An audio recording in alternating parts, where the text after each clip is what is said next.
Imagine a time long before the Colosseum's roar, before legions marched across continents, before the name Rome echoed through eternity. Picture a land of soft, rolling hills, shrouded in the quiet mists of dawn. This is Latium, Central Italy, around the 8th century BC.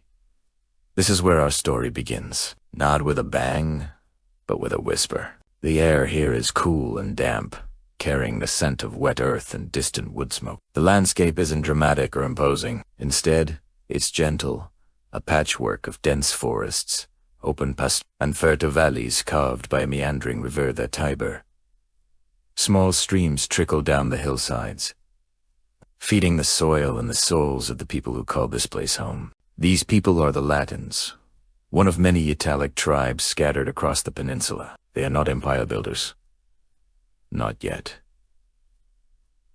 They are farmers and shepherds. Their lives are tied to the seasons, to the rhythm of planting and harvesting, of herding their sheep and cattle through the green hills. They live in small, scattered clusters of huts, simple structures guangol of wattle and daub with thatched roofs. Picture a village perched atop one of these hills, chosen for defense, a natural fortress against rival tribes or wild animals. From this vantage point, you'd see a dozen or so similar huts huddled together. There are no grand temples, no stone palaces, no paved roads. Life is communal, centered contratos, the hearth and the field. The largest building might be a shared granary or a modest shrine to a local spirit, a god of the forest, the spring, or the harvest. Their pottery is functional, their tools are bronze, their ambitions are local. Survival, family, and the favor of the gods are the pillars of their world. They speak an early form of Latin, a language that will one day govern in literature across the known world. But for now, it is just the tongue of farmers haggling over livestock, or mothers calling their children home as dusk settles. They bury their dead, sometimes cremating them and placing the ashes in urns guanggo shaped like their own huts. A final, miniature home for the afterlife. These hut urns are woman the most poignant clues, whispering kagu of a people who valued home and hearth above all else. But this peaceful, almost pastoral scene is deceiving. Early Rome did not spring from a vacuum. It was born into a world of intense competition, a cultural crossroads buzzing with powerful and sophisticated neighbors. To the north and modern-day Tuscany lived the mysterious and advanced. They were masters of metalworking. Their cities were planned and prosperous.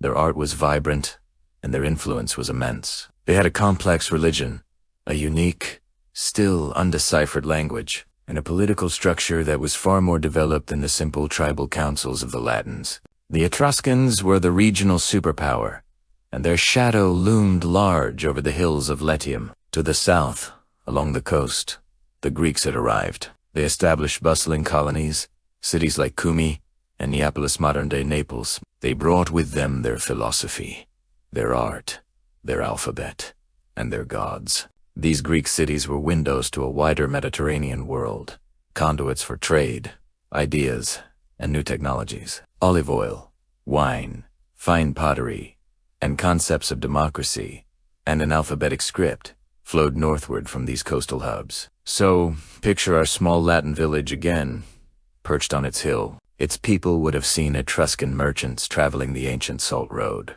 the Via Salaria, trading fine metalwork for precious salt harvested from the Tiber's mouth. They would have heard stories of the great Greek cities to the south, of their towering temples and strange new ideas. They were caught in the middle, a buffer zone between these two great civilizations. They were, by all accounts, the underdogs. They were simpler, poorer, and less organized, and nestled among these hills. A particular cluster of 7 small hills overlooking a strategic bend in the Tiber River held a unique potential. This spot was a natural crossroads. The river was navigable up to this point, and it was one of the few places where the river could be easily forded. It was the meeting point of the Etruscan-dominated north and the Greek-influenced south, the coastal plains, and the mountainous interior. It was a place of exchange, of friction, and of opportunity. The people living on these 7 hills were no different from their Latin cousins in the surrounding countryside. They were shepherds and farmers, living in their humble huts, their small villages unaware of the destiny that awaited them. They were a people defined not by what they had, but by what they were surrounded by. They had the Etruscans for rivals and role models, and the Greeks for teachers. This is the crucible in which Rome was forged. Not in a day, not by a single heroic act, but slowly, over generations, in Tisciate, unassuming landscape. The pressure from the powerful neighbors, the strategic importance of their location, and the resilient character of the people themselves would combine to ignite a spark that would grow from a small settlement on a hill into a fire that would one day consume the world. So before we dive into the myths of Romulus and Remus, before we talk of kings and republics, it's crucial to remember this quiet beginning. Rome's story is not just one of conquests, but of adaptation and survival. It is the story of a small, rustic community that learned, borrowed, and fought its way out of the shadow of its neighbors to create something entirely new, something unprecedented. The seeds of the empire were sown here, in the damp earth of Latium, among the shepherds and farmers who simply sought to protect their homes and their families. This is where it all began. Thank you for watching, and be sure to subscribe as we continue our journey into the rise of Rome. Hello and welcome back to our journey through Roman history. In our last chapter, we waded through the myths of Rome's founding. Today, we're digging deeper, past the legends of Romulus and Remus, into the archaeological record to answer a crucial question. Who were the earliest Romans? Forget the image of a single, unified tribe. The truth is far more complex and fascinating. Ancient Rome wasn't born in a vacuum. It was a melting pot, a crossroads of cultures from its very first days. Imagine a small settlement on a cluster of hills, surrounded by mountains, but perfectly positioned at a key river crossing. This was early Rome, a strategic point on the ancient Salt Road, the Via Salaria. This wasn't some isolated village. From its inception, it was a place of trade, of interaction, and of cultural collision. Archaeological digs on the Palatine Hill, one of Rome's famous 7 hills, have unearthed remnants of simple huts, dating back to the 9th and 8th centuries BC. These were the homes of the first settlers, likely a mix of people we call the Latins and the Sabines. These weren't grand marble villas, but what land-ob structures, the foundations of a future empire built from humble beginnings. The pottery and tools found in these early layers tell a story. They show influences from different Italic tribes, suggesting that people from all over the Italian peninsula were drawn to this promising location. Ancient writers like Livy and Dionysius of Halicarnassus, though writing centuries later, also describe this early period as a time of fusion. They talk about the legendary abduction of the Sabine women, a violent myth that nonetheless points to a historical truth. The merging of the Latin and Sabine peoples into a single community. This wasn't a peaceful, planned merger. It was a messy, often conflicting process of different groups learning to live together, creating a new, shared identity. This constant mixing and mingling would become a hallmark of Rome's character and a key ingredient in its later success. But the Latins and Sabines weren't the only players on the stage. To the south of this budding settlement, a vibrant and dynamic culture was spreading its influence. These were the Greeks. Starting in the 8th century BC, adventurous Greek colonists began establishing cities all along the coast of southern Italy and Sicily. They called this new home Magna Graecia, or Great Greece. Cities like Neapolis modern day, Naples and Syracuse, became powerful centers of Greek civilization. They brought with them their advanced political ideas, their philosophy, their art, and their alphabet. Think of the Parthenon, Socrates. Epic poetry. This was the world that was now just a stone's throw from the nascent city of Rome. Trade routes connected the early Romans with these Greek colonies. Greek pottery, luxury goods, and most importantly, ideas began to flow north. The Romans were like sponges, eagerly absorbing elements of this sophisticated culture. They adopted and adapted the Greek alphabet, which would evolve into the Latin script we use today. They encountered Greek gods and goddesses, and over time would map their own deities onto the Greek pantheon. Jupiter became Zeus, Mars became Ares, Venus became Aphrodite. This wasn't just imitation, it was a creative process of syncretism, blending foreign concepts with local traditions to create something uniquely Roman.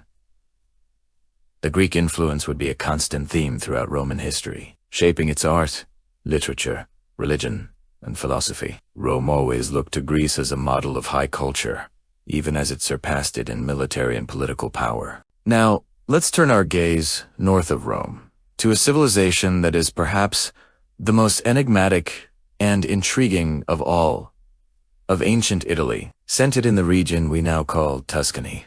The Etruscans were a highly advanced and prosperous people who flourished from around the 8th to the 3rd century BC.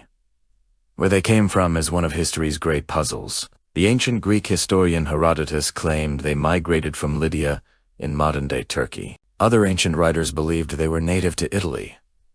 Modern DNA studies have only deepened the mystery. What we do know is that they were unlike any of their neighbors. Their language, which we can read phonetically, but only partially understand, wasn't related to the other Italic languages. Their art is distinct and full of life, depicting lavish banquets, spirited dances, and athletic games. Etruscan society was organized into a league of 12 powerful city-states, each ruled by a king or an oligarchy. They were master metalworkers, creating exquisite bronze statues and delicate gold jewelry. They were also skilled engineers, known for their advanced drainage and irrigation techniques that the early Romans would learn and put to very good use. Perhaps most strikingly, Etruscan women enjoyed a level of freedom and public visibility that was shocking to their Greek and Roman contemporaries. They attended banquets alongside men, owned property, and were literate. For a time, the Etruscans were the dominant power in central Italy. Their influence extended south,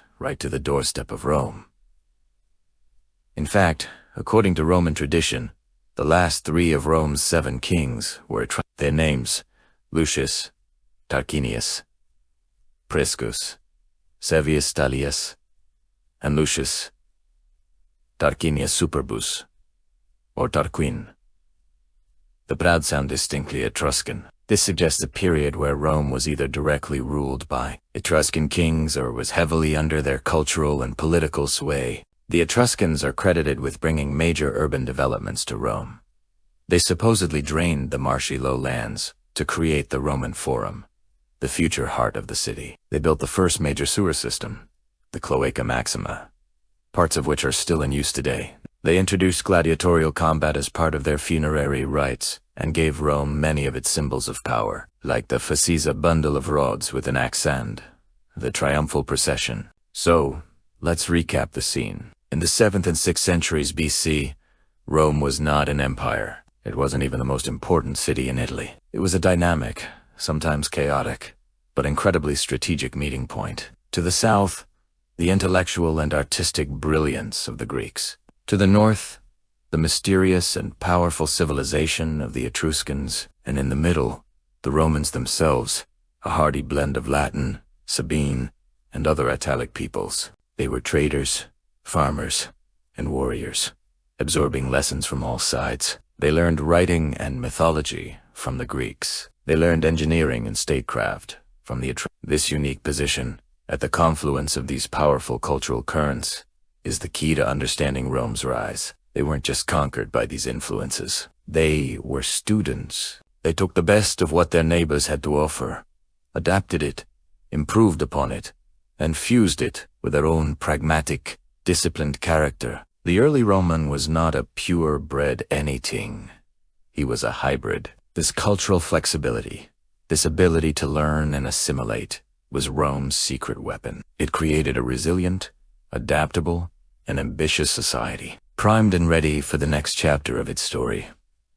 The birth of the Republic and the beginning of its long march to mastery of the world. Thank you so much for joining me as we unravel the puzzle of Rome's earliest peoples. It's a story far richer than any single myth. In our next chapter, we'll witness the dramatic overthrow of the last king and the dawn of a new era, Roman Republic. If you enjoyed this deep dive, don't forget to like, subscribe, and hit that notification bell so you don't miss our next episode. See you then. Imagine the Mediterranean Sea, not just as a body of water, but as a highway of ideas, a bustling network connecting ancient civilizations. In our last chapter, we saw the early stirrings of Rome.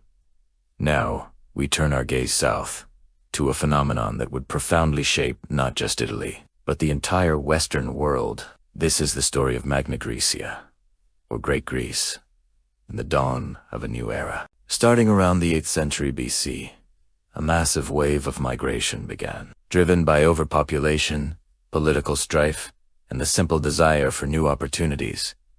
Greeks from cities like Corinth, Chalcedon, and Sparta packed their belongings and set sail. They weren't just looking for a new place to live, they were looking for a new home, a place to plant the seeds of their civilization.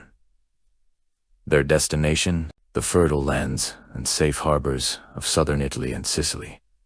This wasn't a military conquest. These were organized expeditions led by a founder, an oikist, who had often consulted the Oracle of Delphi for a divine blessing on their venture. They weren't just settling, they were founding new city-states, new paleos, in the image of their mother cities back in Greece. First came Pithecusae on the island of Ischia, a bustling trading post. Soon after, Cumae was founded on the mainland, followed by a cascade of others: Sybaris, Croton, Tarentum, and across the strait in Sicily, the mighty Syracuse. These cities weren't just outposts. They were beacons of Hellenic culture shining brightly in a barbarian land. The settlers brought with them everything that made them Greek. First and foremost, they brought their alphabet. This revolutionary technology of writing, adapted from the Phoenicians, was a gift. It allowed for laws to be codified, poems to be recorded, and history to be written down. For the local Italic peoples,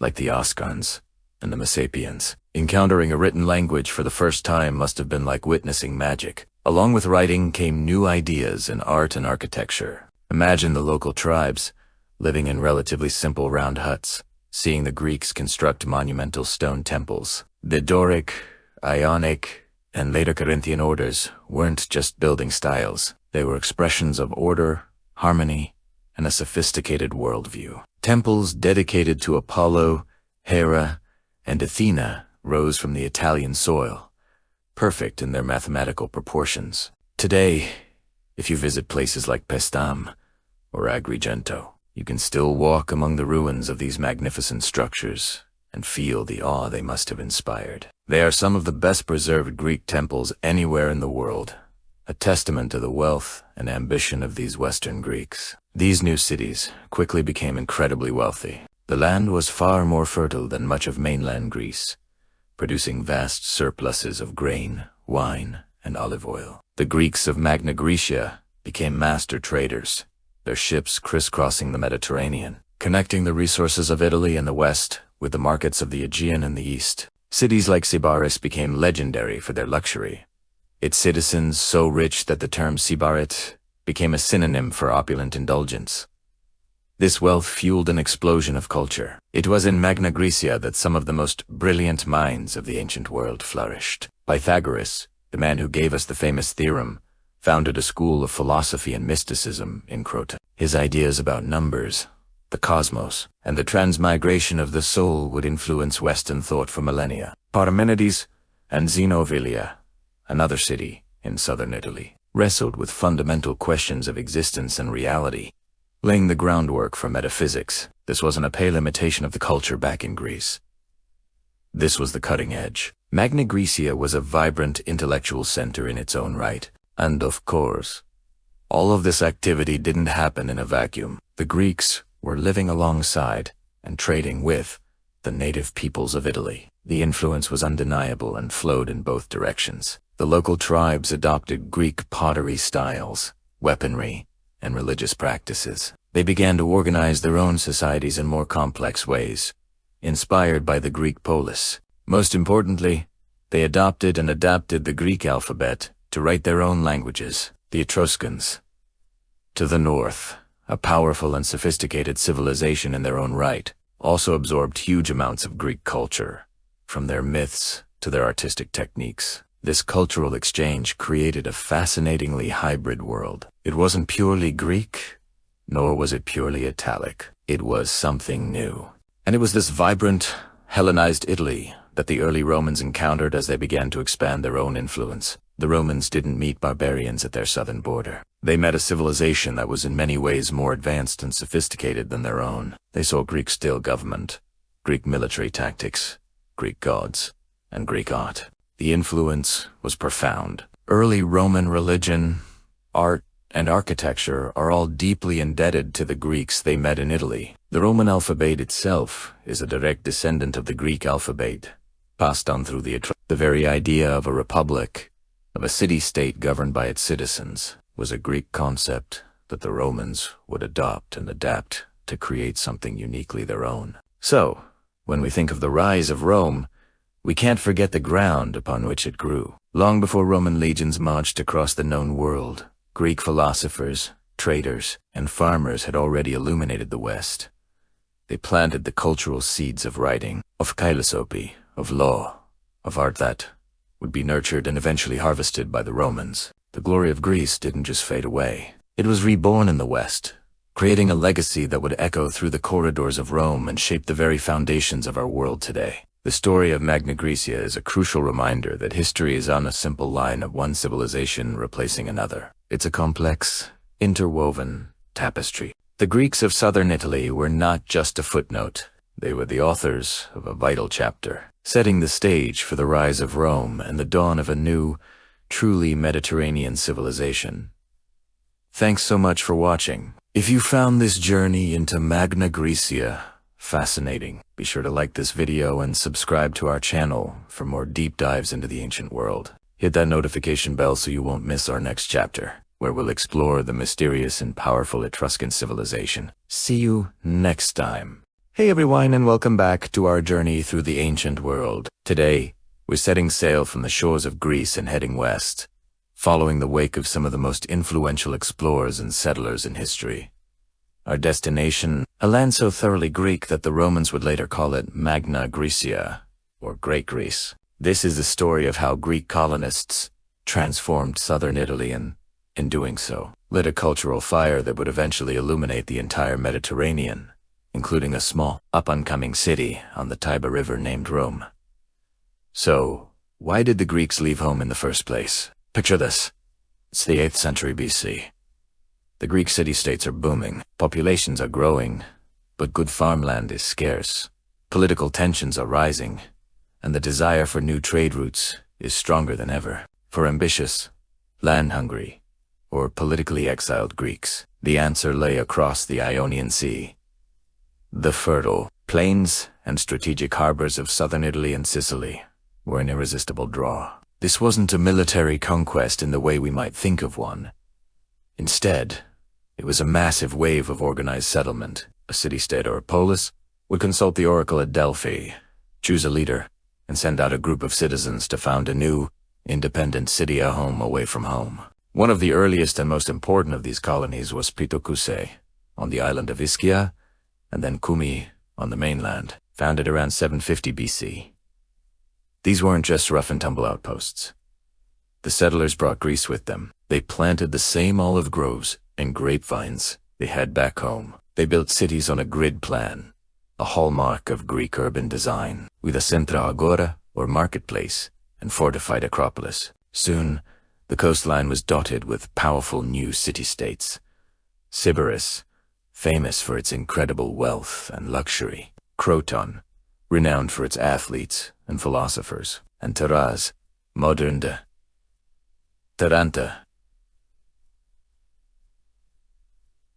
a major naval and commercial power. These weren't just copies of their mother cities. They were vibrant centers of Greek culture in their own right, often surpassing their parent cities in wealth and influence. The most profound gift the Greeks brought with them was perhaps the most unassuming: the alphabet. The Greek alphabet, itself an adaptation of the Phoenician script, was a revolutionary tool. It was relatively easy to learn, and its arrival in Italy was a game. Local peoples, like the Etruscans and other Italic tribes, quickly saw its value. They adapted the Greek script to write their own languages, and this is how writing spread throughout the Italian peninsula. In fact, the Latin alphabet, the very script I'm using, and you're reading, is a direct descendant of the Greek alphabet, passed down through the Etruscans.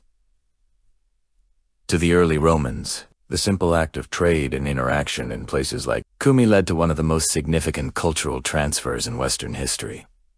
But it wasn't just writing. The Greeks brought their entire cultural package. Imagine an Etruscan trader visiting a Greek city like Neapolis, New City, modern Naples. They wouldn't just see goods for sale. They would see magnificent stone temples built in the Doric or Ionic style, a stark contrast to the wooden mud brick structures common elsewhere in Italy. This was architectural innovation in plain sight. They would see Greek-style pottery, not just as functional items, but as canvases for intricate myths and legends, featuring gods, heroes, and monsters. This artistic style, with its emphasis on realism and narrative, deeply influenced Etruscan and, later, Roman art. And the ideas were just as powerful as the structures. The agora wasn't just a market for fish and olive oil. It was a market for ideas.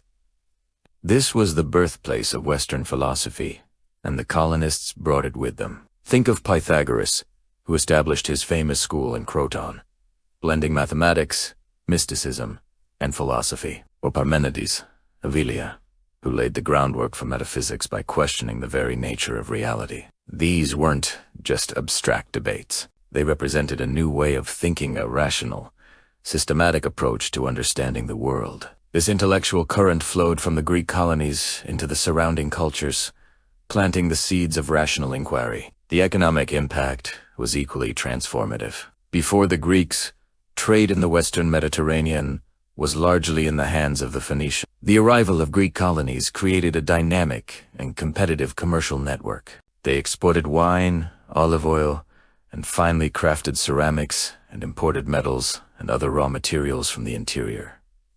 This created a monetized economy. The Greeks introduced coinage to Italy, another revolutionary concept. The idea of standardized, stamped pieces of metal as a medium of exchange streamlined trade and spurred economic development across the peninsula. Local Italian chiefs and Etruscan aristocrats, who controlled the trade routes from the interior, grew incredibly wealthy and began to adopt Greek customs to display their status, drinking from Greek-style cups, being buried with Greek luxury goods, and even modeling their political structures on the Greek polis. Now, let's turn our attention northward to central Italy. While the Greeks were primarily in the south, their influence was not contained. It radiated outwards. The Etruscans, the dominant civilization in central Italy at the time, were the primary intermediaries. They traded extensively with the Greek colonies, and through this contact, they became deeply Hellenized. Etruscan religion adopted Greek gods and myths, identifying their own deities with members of the Greek pantheon. Their art and architecture mirrored Greek styles, and as we mentioned, they adopted and adapted the Greek alphabet. And who was living just south of the Etruscans? The Latins, including the people of a small cluster of villages on the Tiber River. Rome. Early Rome was perfectly positioned to feel these cultural waves. It sat at a crucial crossroads, a meeting point for Etruscan, Latin, and Greek influences. The Romans learned about large-scale temple architecture from the Etruscans, who had learned it from the Greeks. They learned about the phalanx military formation, a Greek invention. Their earliest gods and myths show clear parallels with the Greek pantheon, a process that would continue for centuries until the Roman gods became almost direct counterparts of the Greek Olympians. The foundation of Roman law and government, while uniquely Roman in its final form, was built upon ideas of citizenship and written legal codes that had their roots in the Greek polis. Essentially, Magna Graecia acted as a cultural bridge, transmitting the brilliance of Greek civilization to the rest of Italy. The Romans didn't have to go to Athens. Athens, in a sense, had come to them. So, when we think about the rise of Rome, it's crucial to remember that it didn't happen in a vacuum. The stage was set by these daring Greek settlers. They brought writing, coinage, rational thought, new architectural forms, and vibrant artistic styles to the West. They created a dynamic, interconnected Mediterranean world. The light of Greek civilization, carried westward to Magna Graecia, provided the initial spark that would help ignite the flame of Rome, a flame that would, in turn, define the future of the Western world. The legacy of these colonies is etched into the very soil and soul of southern Italy, and their influence echoes through the halls of history. Thanks so much for watching. If you found this journey to Magna Graecia fascinating, please hit that like button and subscribe for more deep dives into the ancient world. Let me know in the comments which ancient colony you'd like to explore next. See you in the next video. Hey Abriani, and welcome back to our journey through ancient Rome. When we think of Roman religion, names like Jupiter, Mars, and Venus probably come to mind. But what if I told you that some of the most fundamental Roman religious practices did not originate in Rome at all? What if the very way Romans understood their relationship with the gods was borrowed from another, even more ancient and mysterious civilization? Today, we're delving into the sacred rituals of Rome and uncovering the profound influence of their neighbors, the Etruscans.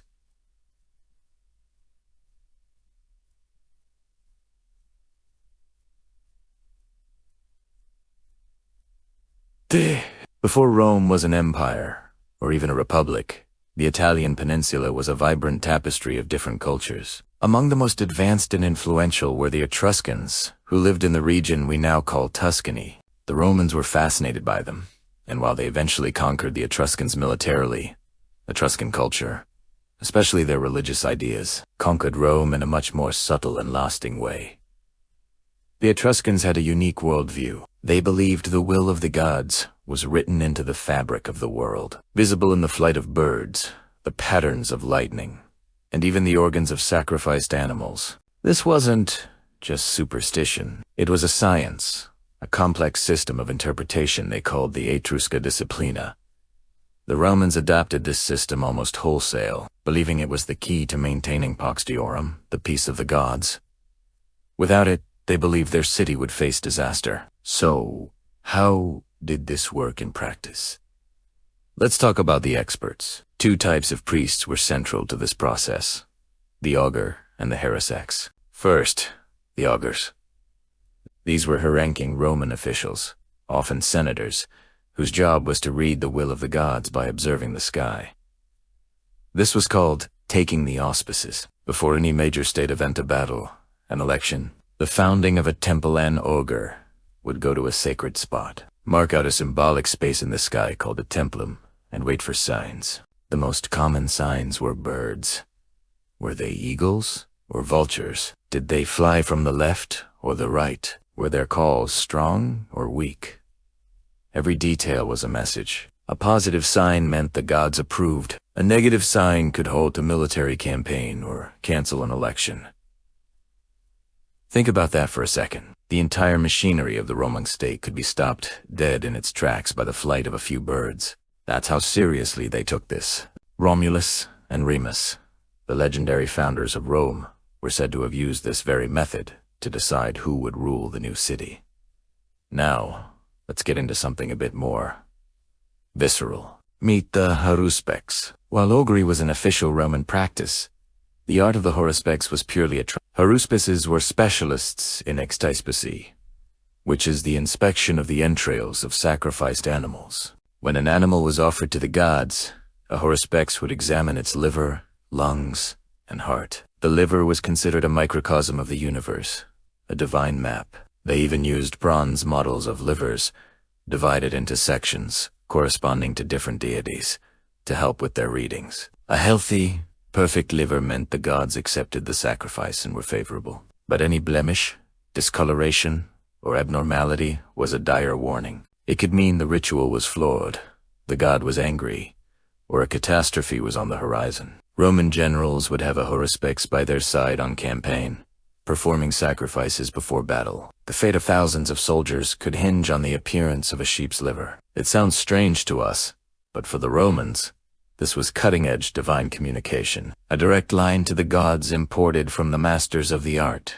This concept of sacred space was also deeply attractive. It wasn't just about reading signs. It was about creating and respecting boundaries between the human and divine worlds. The most important of these boundaries was the pomerium. This was the sacred, ritually plowed furrow that encircled the city of Rome.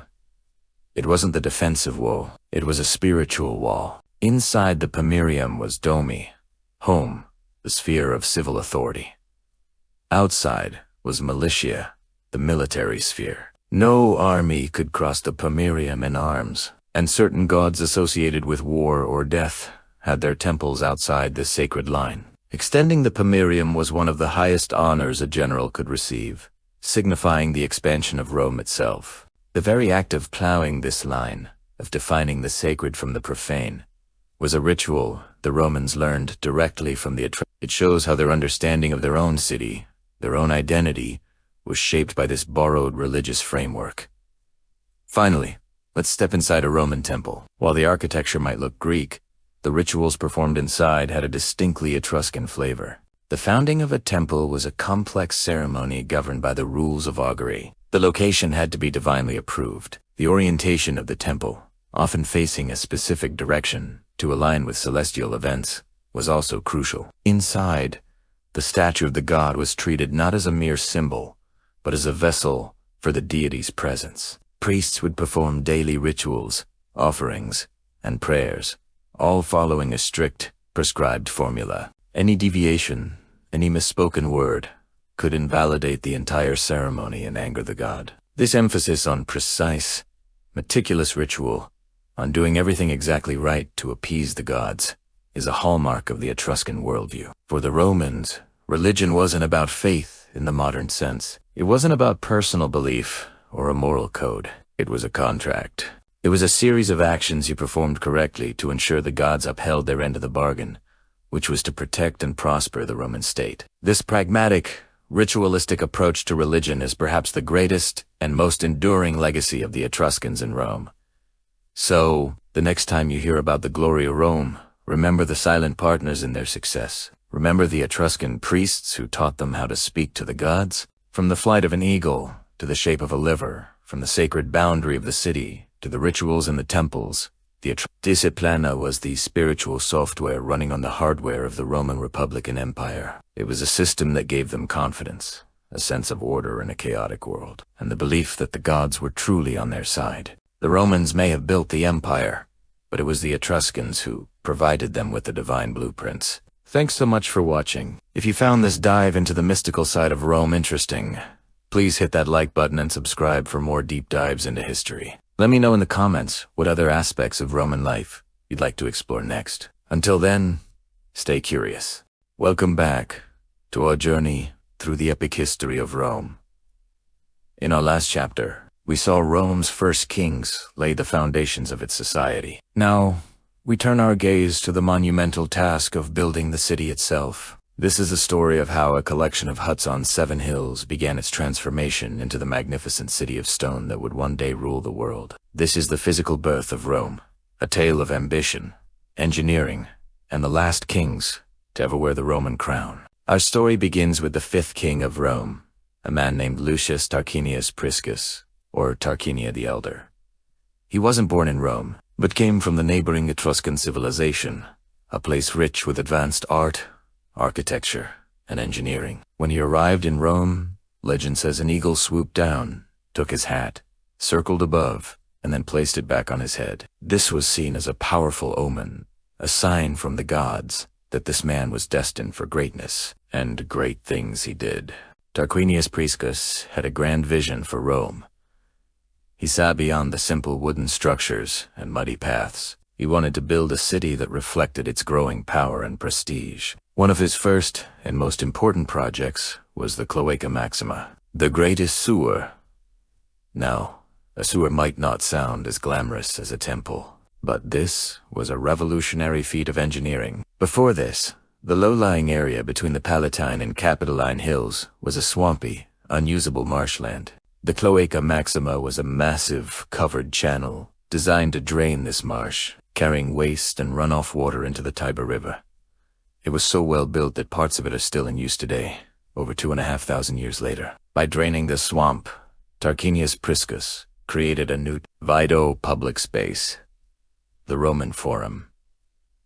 This reclaimed land would become the very heart of the city, the center of commerce, politics, justice, and religious life for centuries to come. He also laid out the plans for the Circus Maximus, the great chariot racing stadium nestled between the Aventine and Palatine hills. While the grand stone structure we often imagine came later, Tarquin established the track and initial wooden seating, creating a venue for the public games that would become a hallmark of Roman culture. But his ambitions didn't stop there. He also initiated the construction of a magnificent temple on the Capitoline Hill, dedicated to the triad of Jupiter, Juno, and Minerva. This temple of Jupiter Optimus Maximus, or Jupiter Best and Greatest, was intended to be the most important religious site in Rome, a symbol of the city's piety and divine favor, though he would not live to see it completed. Tarquinius Priscus laid the foundations, literally and figuratively, for a city that was grand, organized, and built to last. He turned Rome from a rural town into a proper city. After Tarquinius Priscus, the throne passed to one of the most fascinating figures of the regal period, Servius. His origins are shrouded in mystery. Some stories say he was born a slave in the royal palace. A legend tells that as a child, flames were seen dancing around his head as he slept, but they did him no harm. This was interpreted as another divine sign, marking him for a great destiny. Raised in the royal court, he proved himself a capable and wise leader, eventually marrying Tarquin's daughter and succeeding him as the 6th king of Rome. While Tarquinius Priscus focused on grand public works, Servius Tullius turned his attention to organization and defense. His most famous achievement is the construction of the Servian Wall. As Rome grew, it became a tempting target for its rivals. Servius understood that a city's strength depended not just on its temples, but on its ability to protect its citizens. He commissioned a massive defensive wall that encircled the 7 hills of Rome. This wasn't just a simple barrier. It was a formidable fortification, stretching for miles, with ramparts, towers, and gates. The Servian Wall was a monumental undertaking that required immense manpower and resources. It defined the physical boundaries of the city for centuries and stood as a powerful statement. Rome was here to stay, and it would defend itself. Beyond the wall, Servius Tullius was also a great social and political reformer. He conducted the first Roman census, a systematic counting of the entire population. But this was more than just a head count. He organized the citizens into classes based on their wealth and property. This classification determined their military obligations. The wealthier you were, the better armor you could afford, and the more you were expected to contribute to the army. It also determined their voting rights in a new assembly he created, the Comitia Centuriata, or Centuriata. Assembly. This system, while favoring the wealthy, was a crucial step in structuring Roman society and its military, creating a more organized and efficient state. Servius Tullius' reign was one of consolidation and fortification. He gave Rome its first great defensive wall, defined its sacred boundary, and created a social structure that would influence its politics for generations. He took the grand city that Priscus had envisioned and made it secure, organized, and ready for the future. But the era of kings was drawing to a dark and dramatic close. The 7th and final king of Rome was Lucius Tarquinius Superbus, or Tarquin the Proud. He was the son, or perhaps grandson, of Tarquinius Priscus, and he seized the throne through violence and intrigue, a stark contrast to his predecessors. Superbus ruled not as a benevolent king, but as a tyrant. He ignored the Senate, ruled by fear, and used the populace as forced labor to complete his ambitious building projects. Ironically, this tyrannical king was responsible for completing some of Rome's most iconic early structures. He used his power to finish the Cloaca Maxima, upgrade the seating at the Circus Maximus, and, most importantly, complete the magnificent temple of Jupiter Optimus Maximus on the Capitoline Hill that his ancestor had started. The temple was a marvel of its time, built in the Etruscan style. It stood on a high platform with a wide staircase leading to a porch of massive columns. Its roof was adorned with terracotta statues, including a famous sculpture of Jupiter riding a 4-horse chariot. When it was finally dedicated, it became the undisputed religious center of the city, a testament to Rome's power in a project that had spanned 3 reigns. So, as we look back, we see a city taking shape. We see Tarquinius Priscus, the visionary, who drained the swamp and created the Forum. We see Servius, the organizer, who built the Great Wall and structured Roman society. And we see Tarquinius Superbus, the tyrant, who, through his ruthless ambition, completed the grand temple that would overlook the city for centuries. These last 3 kings, each in their own way, were the master builders of early Rome. They transformed a humble settlement into a true city of stone, with sewers, walls, stadiums, and temples. They laid the physical groundwork for the republic that was to come, but the tyranny of the last king would sow the seeds of a revolution that would change Rome forever, bringing an end to the age of kings and heralding the dawn of the Roman Republic. We'll explore that dramatic story in our next chapter. Thank you for joining me on this exploration of ancient Rome. If you enjoyed this video, please give it a like and subscribe to our channel for more journeys into the past. Don't forget to hit the notification bell so you won't miss our next episode. See you next time. Welcome back to our journey through ancient Rome. Today, we're diving into Chapter 9. The birth of the Forum, Rome's beating heart.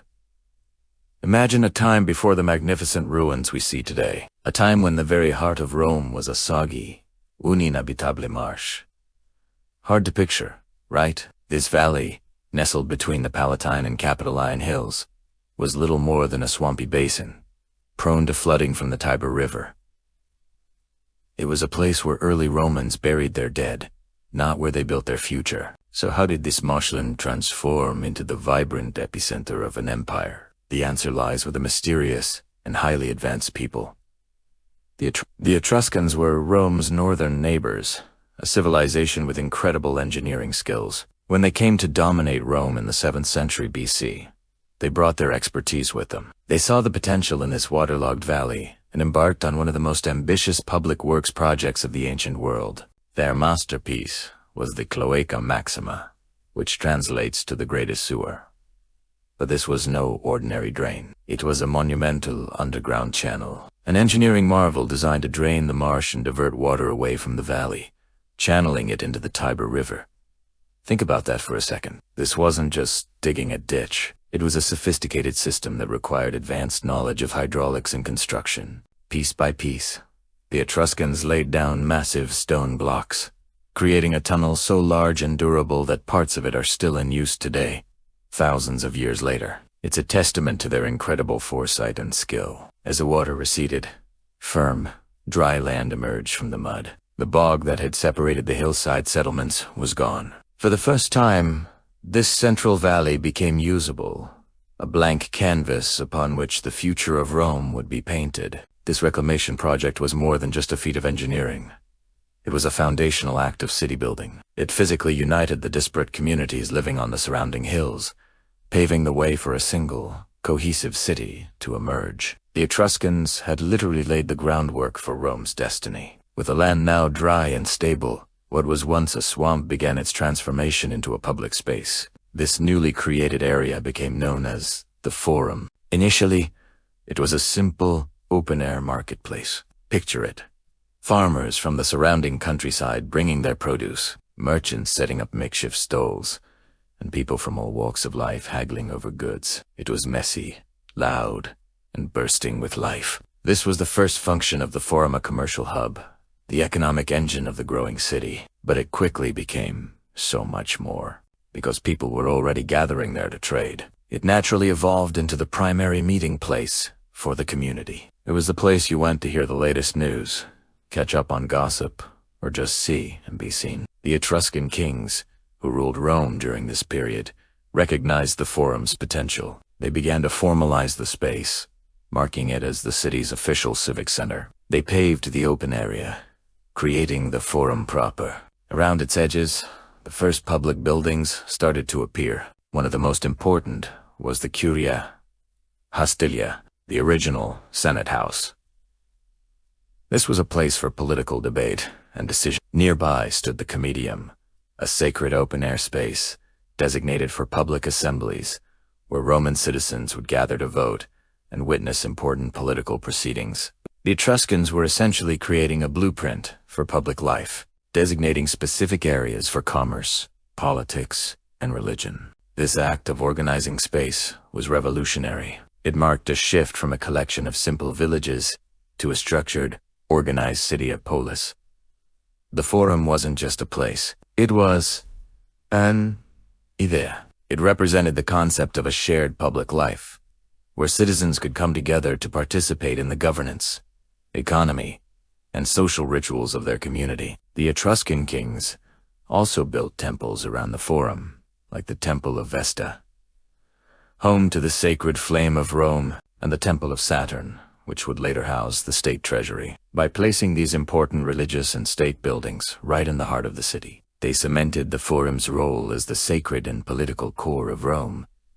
So, the next time you see an image of the Roman Forum's ruins, don't just see scattered columns and stones.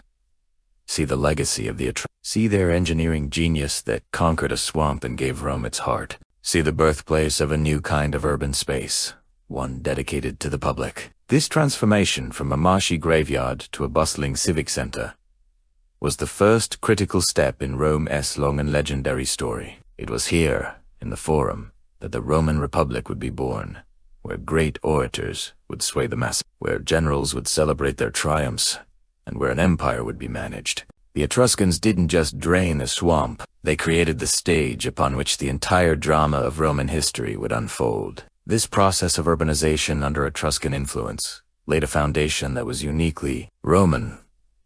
While they borrowed heavily from Etruscan and Greek models, the Romans adapted these ideas to fit their own practical and ambitious nature. The Forum became a distinctly Roman invention, a multifunctional space that was simultaneously a marketplace, a courthouse, a legislative hall, and a religious sanctuary. This concentration of all aspects of public life into one central location was a key feature of Roman urban planning and a model that would be replicated in cities across the empire. The very existence of the Forum was a statement. It proclaimed that Rome was a city of order, law, and community. As Rome grew, so did the Forum. Over the centuries, it would be embellished by generations of leaders, each wanting to leave their mark. Republic-era consuls and later emperors would add magnificent basilicas for law, courts, and business, grandeur temples, and triumphal arches to commemorate military victories. The original, simple marketplace would evolve into a breathtaking architectural showcase, a symbol of Rome's power and wealth. But it never lost its fundamental character as the city's main gathering place. It remained the beating heart of Rome, the place where you could feel the pulse of the city. Every major event, from festivals and funerals to riots and elections, played out within its boundaries. In understanding the birth of the Forum, we understand the birth of Rome itself as a major urban power. The Etruscan engineering that made it possible, the establishment of it as a center for commerce and politics, and its symbolic role as the heart of the community. These elements were crucial. It was a space built by experts, but defined by the people. It was a testament to the idea that a city is more than just a collection of buildings. It's a shared space where the collective life of its citizens unfolds. The journey from a soggy marsh to a magnificent public square is a powerful story of transformation, ingenuity, and the enduring power of community. Thank you for joining me for this chapter on the birth of the Roman Forum. It's a fascinating story of how engineering can literally shape a society. If you enjoyed this video, please give it a thumbs up and subscribe to the channel for more deep dives into Roman history. Don't forget to hit the notification bell so you won't miss our next chapter. We'd love to hear your thoughts in the comments below. See you next time. Hey everyone, welcome back to our journey through the history of writing. Today, we're tackling a massive question. Why does the alphabet you're reading right now look the way it does? The answer takes us back in time, on a fascinating trip across the Mediterranean to ancient Italy. This is the story of how the Greek alphabet reached Rome. Now, if you've been following along, the Greeks developed their revolutionary alphabet around the 8th century BCE.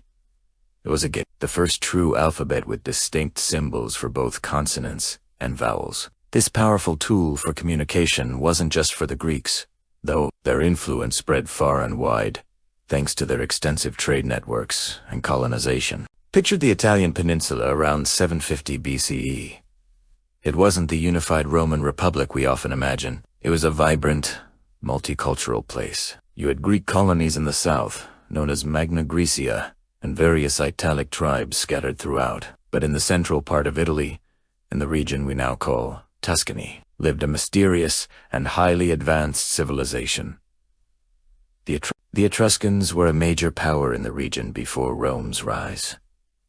They were sophisticated traders, engineers, and artisans, and crucially, they were in direct contact with the Greek colonists. As they traded goods like pottery, metalwork, and wine, they also traded ideas, and one of the most powerful ideas they adopted was the Greek alphabet. This wasn't a simple copy-paste job. The Etruscan language was very different from Greek. It had its own unique sounds. So, the Etruscans had to adapt the Greek alphabet to fit their needs. They borrowed most of the letters, but made some interesting changes. For example, the Greek language had 3 distinct K sounds: kappa, kopa, and chi.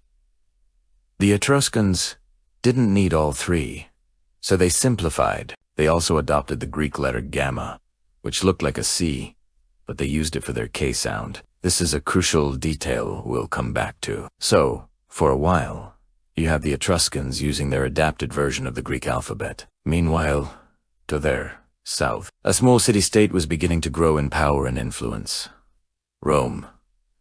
The early Romans were heavily influenced by their more advanced Etruscan neighbors. They learned about urban planning, religious rituals, and engineering from the Etruscans. And, most importantly for our story, they learned how to write. The earliest surviving examples of Latin writing date to around the 7th century BCE.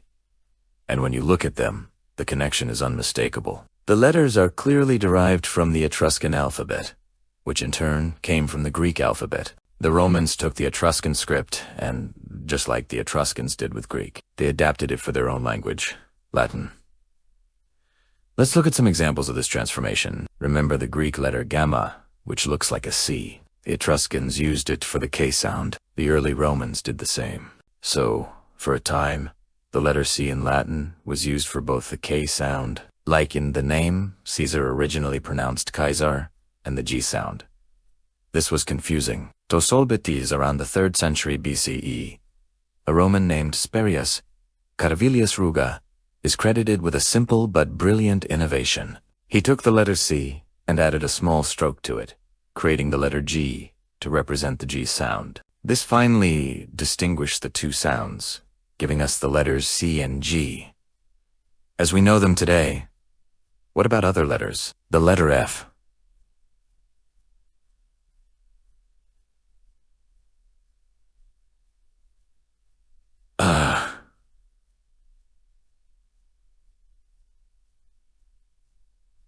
Has a great story. The Greeks had a letter called digamma, which looked like an F and represented a W sound. The Etruscans adopted it. The Romans also took it, but in Latin, the sound it represented evolved into the F sound we use today. The letters X, Y, and Z also have an interesting history. These were not part of the original alphabet that the Romans borrowed from the original Etruscan alphabet didn't use them. However, as Rome grew and conquered Greece, they became more exposed to classical Greek literature and language. They needed a way to transliterate Greek words accurately. So, during the late Roman Republic, they re-imported Y and Z directly from contemporary Greek to handle sounds that didn't exist in Latin. X was also adopted to represent the K sound combination. This entire process of borrowing, adapting, and innovating is what gave us the Latin alphabet. It was a direct descendant of the Greek alphabet, but it had passed through a crucial Etruscan filter. The Etruscans acted as the essential middlemen, shaping the letters before they ever reached Rome.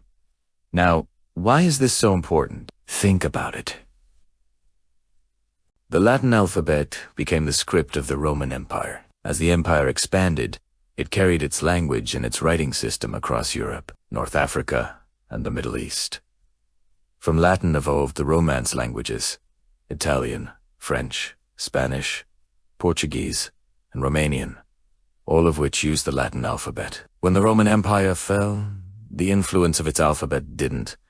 Missionaries spread Christianity and, with it, the Latin script. It was used to write down the languages of Germanic and Slavic peoples who had never been part of the empire. English, for example, is a Germanic language, but its writing system is purely Latin, adopted after the arrival of Christian missionaries in Anglo-Saxon England. So every time you write an email, read a book, or send a text message in English or Spanish or French or German, you are using a writing system whose lineage can be traced directly back through Rome, through Etruria, all the way to ancient Greece. Without the Etruscans acting as that crucial intermediary, The alphabet that reached the early Romans might have been very different. Perhaps the Romans would have developed a different script entirely, and if that had happened, the writing systems of the entire Western world would be unrecognizable today. The very look of our words, the shapes of the letters that form our thoughts on a page, are a direct legacy of this ancient cultural exchange. It is a powerful reminder that history is not just a series of grand battles and famous rulers, but also a story of quiet transmission,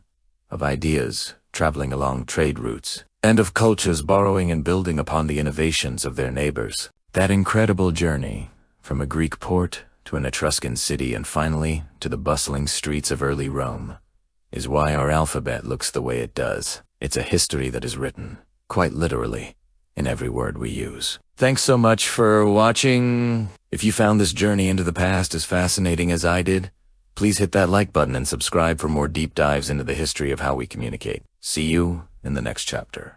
Welcome back to our journey through art history. Today, we're diving into Chapter 11, where we'll explore the fascinating story of how ancient Rome became a melting pot of artistic traditions, blending the elegance of Greek art with the unique craftsmanship of the Etruscans. It's a tale of trade, influence, and the birth of a style that would define an empire. Imagine the ancient Mediterranean, a bustling network of sea lanes connecting diverse cultures. Along these peaceful trade routes, ships laden with goods also carried something less tangible but far more enduring: ideas and artistic styles. At the heart of this exchange were the Greeks, masters of form and beauty. Their pottery, celebrated for its exquisite black figure and red figure paintings depicting myths and daily life, was highly sought after across the sea. These magnificent vases sailed westward, finding eager buyers in the Italian peninsula, particularly among the Etruscans.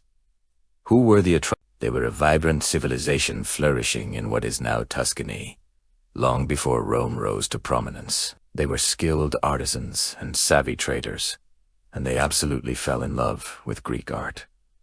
They didn't just import it, they absorbed it. Etruscan artists began to emulate Greek techniques, adapting padros and motifs to fit their own cultural context and taste.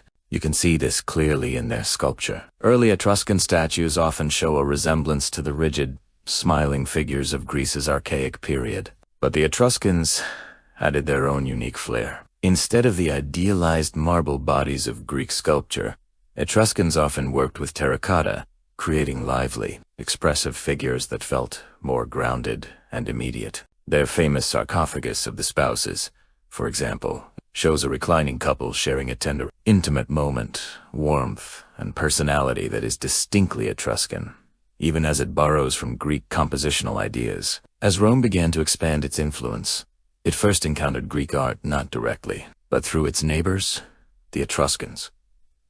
The Etruscans acted as crucial cultural intermediaries, a bridge between Greece and the burgeoning Roman Republic. They had already translated Greek artistic language, making it more accessible and relatable to the Italic peoples, including the Romans. Early Roman temples, for instance, adopted Etruscan architectural features, which themselves were inspired by Greek designs. When Rome eventually conquered Greece, the flow of influence became a flood. Roman generals and aristocrats were captivated by Greek culture. They began bringing back Greek statues, paintings, and pottery not just as trade goods, but as spoils of war and symbols of sophistication. Wealthy Romans commissioned Greek artists, or Roman artists, trained in the Greek style, to create copies of famous Greek masterpieces. This is why we know so much about Greek sculpture today. Many of the most famous works, like the discus thrower, survive only through Roman marble copies. But the Romans were not mere copycats. They were pragmatists and innovators. While they admired the idealized, heroic forms of Greek sculpture, they also developed a powerful tradition of their own. A hyper-realistic portraiture. Roman portrait busts don't shy away from showing wrinkles, scars, and individual quirks. They sought to capture the character, the gravitas, and the lived experience of a person. A very different goal from the Greek pursuit of perfect, divine beauty. This focus on realism is a hallmark of Roman art. In painting, we see a similar story. The Romans learned fresco techniques and the principles of Eleusinian space from the Greeks. but they applied these skills to decorate their own homes in Pompeii and Herculaneum, with sprawling, imaginative murals.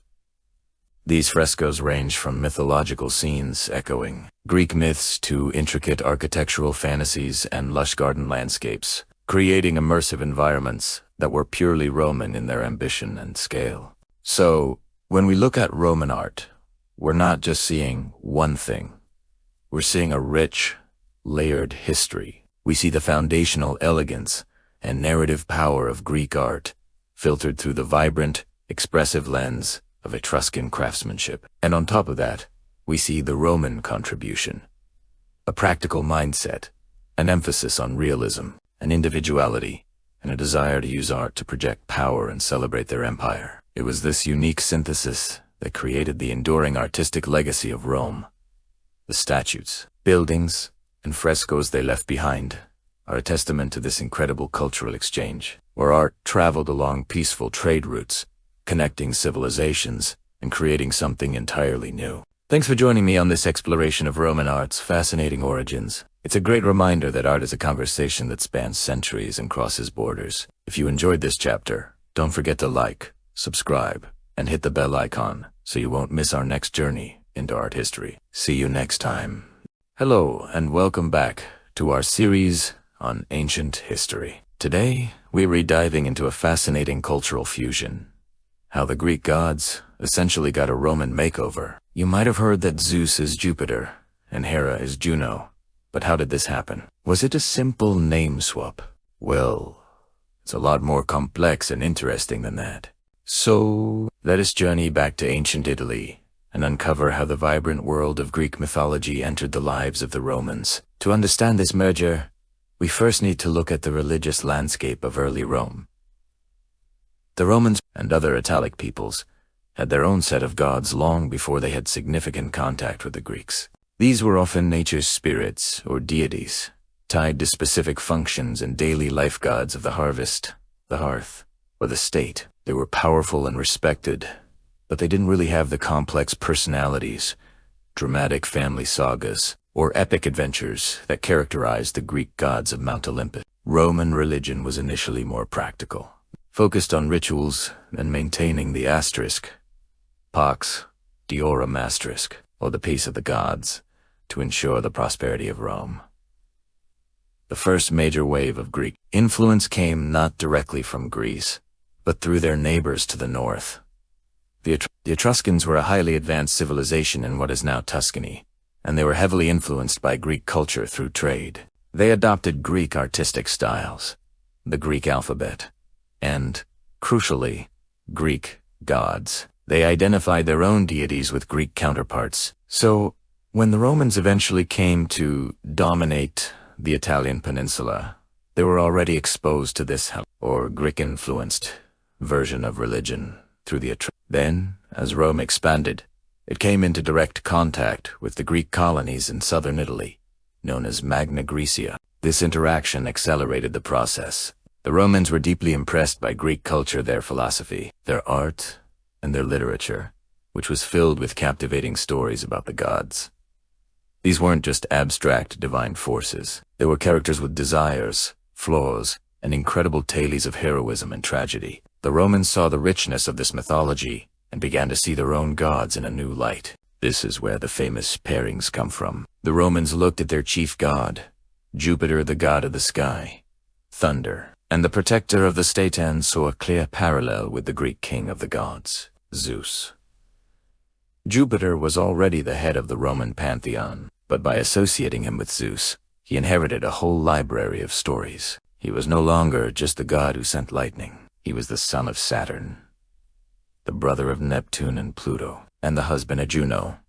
He gained Zeus's epic battles, his numerous love affairs, and his complex relationships with other gods and mortals. Jupiter became a much more layered and dynamic figure. The same thing happened with Jupiter's wife and sister, Juno. She was a powerful Roman goddess in her own right, overseeing marriage, childbirth, and the well-being of women. When the Romans identified her with the Greek queen of the gods, Hera, Juno's role was expanded. She absorbed Hera's stories of jealousy, her protection of marriage, and her often contentious relationship with her unfaithful husband. This didn't erase Juno's original Roman characteristics. It just added a new Greek dimension to her identity. She became both the traditional Roman protectress and the majestic, sometimes vengeful, queen of Olympus. Another key example is Minerva. She was an ancient, Italic goddess of wisdom, crafts, and strategic warfare. Her domain neatly aligned with that of the Greek goddess Athena, who was also the goddess of wisdom, crafts, and warfare. So, Minerva was identified with Athena. Suddenly, Minerva wasn't just a patron of artisans. She was the goddess who sprang fully formed from the head of Jupiter, the protector of heroes like Odysseus, and the patron deity of the great city of Athens. The Romans even built a major temple to her on the Capitoline Hill, as part of a triad with Jupiter and Juno, mirroring the importance of Athena in the Greek world. But it's crucial to remember this was a blend, not a replacement. The Romans didn't just throw away their old beliefs. They integrated Greek mythology into their existing framework. The core of Roman religious practice, rituals, the focus on state religion remained distinctly Roman. What they borrowed was the narrative, the iconography, and the literary flavor. For example, when a Roman artist created a statue of Jupiter, he would now depict him with a thunderbolt and an eagle, symbols directly borrowed from the Greek iconography of Zeus. When a poet wrote about Juno, he would draw upon the rich stories of Hera from Greek epics. This process of syncretism, the blending of different religious beliefs, was a hallmark of Roman culture. They were masters of absorbing and adapting the best elements of the cultures they encountered. By embracing Greek mythology, the Romans enriched their own culture immeasurably. It gave them a ready-made epic history, a universe of stories that could be told and retold in their own literature and art. It connected them to the prestigious cultural heritage of the Greeks, which they greatly admired. The merger wasn't always a perfect one-to-one match. Some Roman gods had no clear Greek equivalent and remained distinctly Italic, like Janus, the two-faced god of beginnings and doorways, and some Greek gods who were very popular, like Dionysus, the god of wine and ecstasy, had a more complicated introduction. His Roman counterpart, Bacchus, was associated with wild, uncontrolled festivals that the Roman authorities initially viewed with suspicion. So, when we think of the Roman gods, we're really looking at a fascinating hybrid. They have Roman hearts and Greek stories. They are Jupiter, the protector of Rome, but also Zeus, the ruler of Olympus. They are Minerva, the patron of Roman craft, but also Athena, the warrior goddess of Greek legend. This fusion created a powerful and enduring mythological tradition that would go on to shape Western art, literature, and culture for thousands of years. It's a testament to the Roman genius for adaptation and their deep appreciation for a good story. The Greek gods didn't die. They simply found a new and very grand home in Rome. Thanks so much for watching. I hope you found this look into the Greco-Roman pantheon as fascinating as I do. If you enjoyed this video, please give it a like and subscribe for more deep dives into ancient history. Let me know in the comments which god or goddess you'd like to hear about next. See you in the next video. Hey everyone! And welcome back to our deep dive into ancient history. Today, we're re-exploring a fascinating question. How did a cluster of city-states in Greece lay the groundwork for one of the greatest empires the world has ever known? That's right. We're talking about the profound influence of the Greek polis on what would become the mighty Roman Republic. Grab your notebooks, because this is a story of ideas, culture, and the very birth of Western political thought. Let's set the stage. The year is around 800 BC, southern Italy and Sicily. What the Greeks called Magna Graecia, or Great Greece, are bustling with new arrivals. Greek colonists are setting up shop, building new cities, and Tayarian tea. Just bringing pottery and olive oil. They're bringing a radical new idea. The polis. The polis wasn't just a city. It was a community of citizens. This was a game changer. Before this, most societies were ruled by kings or chieftains.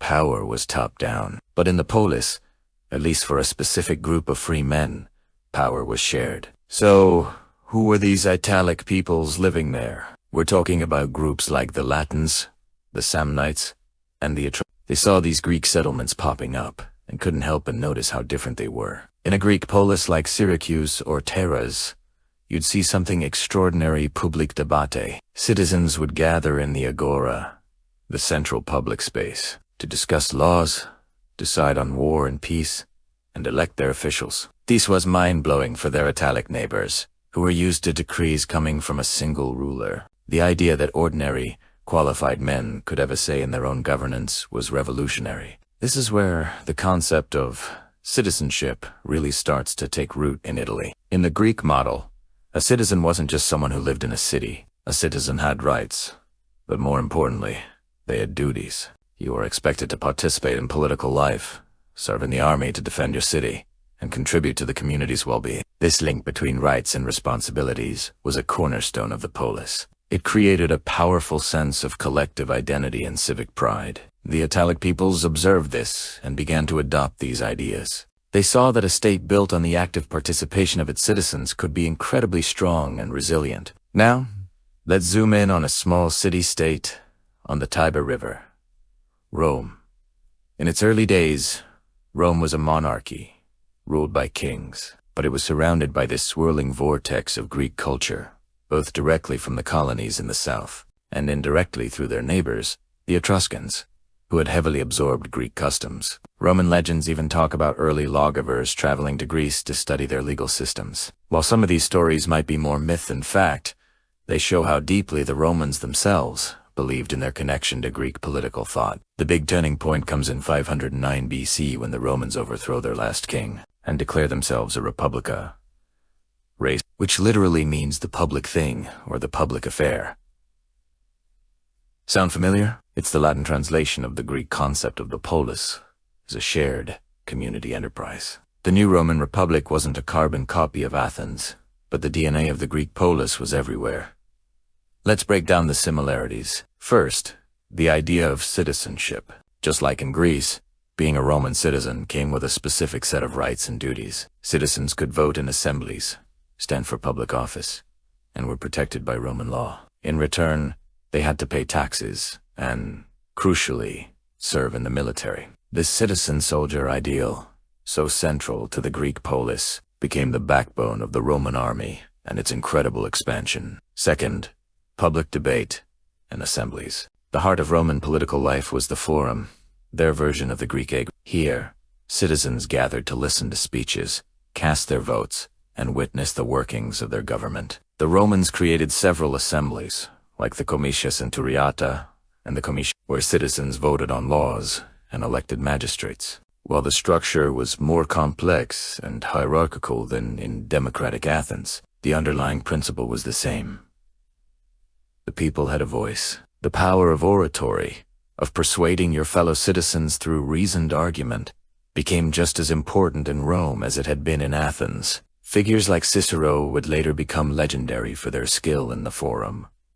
Third, the concept of civic duty and public service. The Romans developed what they called the cursus honorum, a ladder of public offices that an ambitious citizen was expected to climb. Holding office wasn't seen as a job for personal gain, but as a service to the state. This echoes the Greek belief that the best citizens dedicate themselves to the public good. The goal was to earn honor and glory not just for yourself, but for the republic. This deep-seated sense of duty, this belief that the state was more important than any single individual, was a direct inheritance from the political culture of the polis. Of course, the Romans adapted these ideas to fit their own unique circumstances. Their system was more aristocratic, giving greater weight to the wealthy and powerful through institutions like the Senate. It was a republic, not a direct democracy like Athens.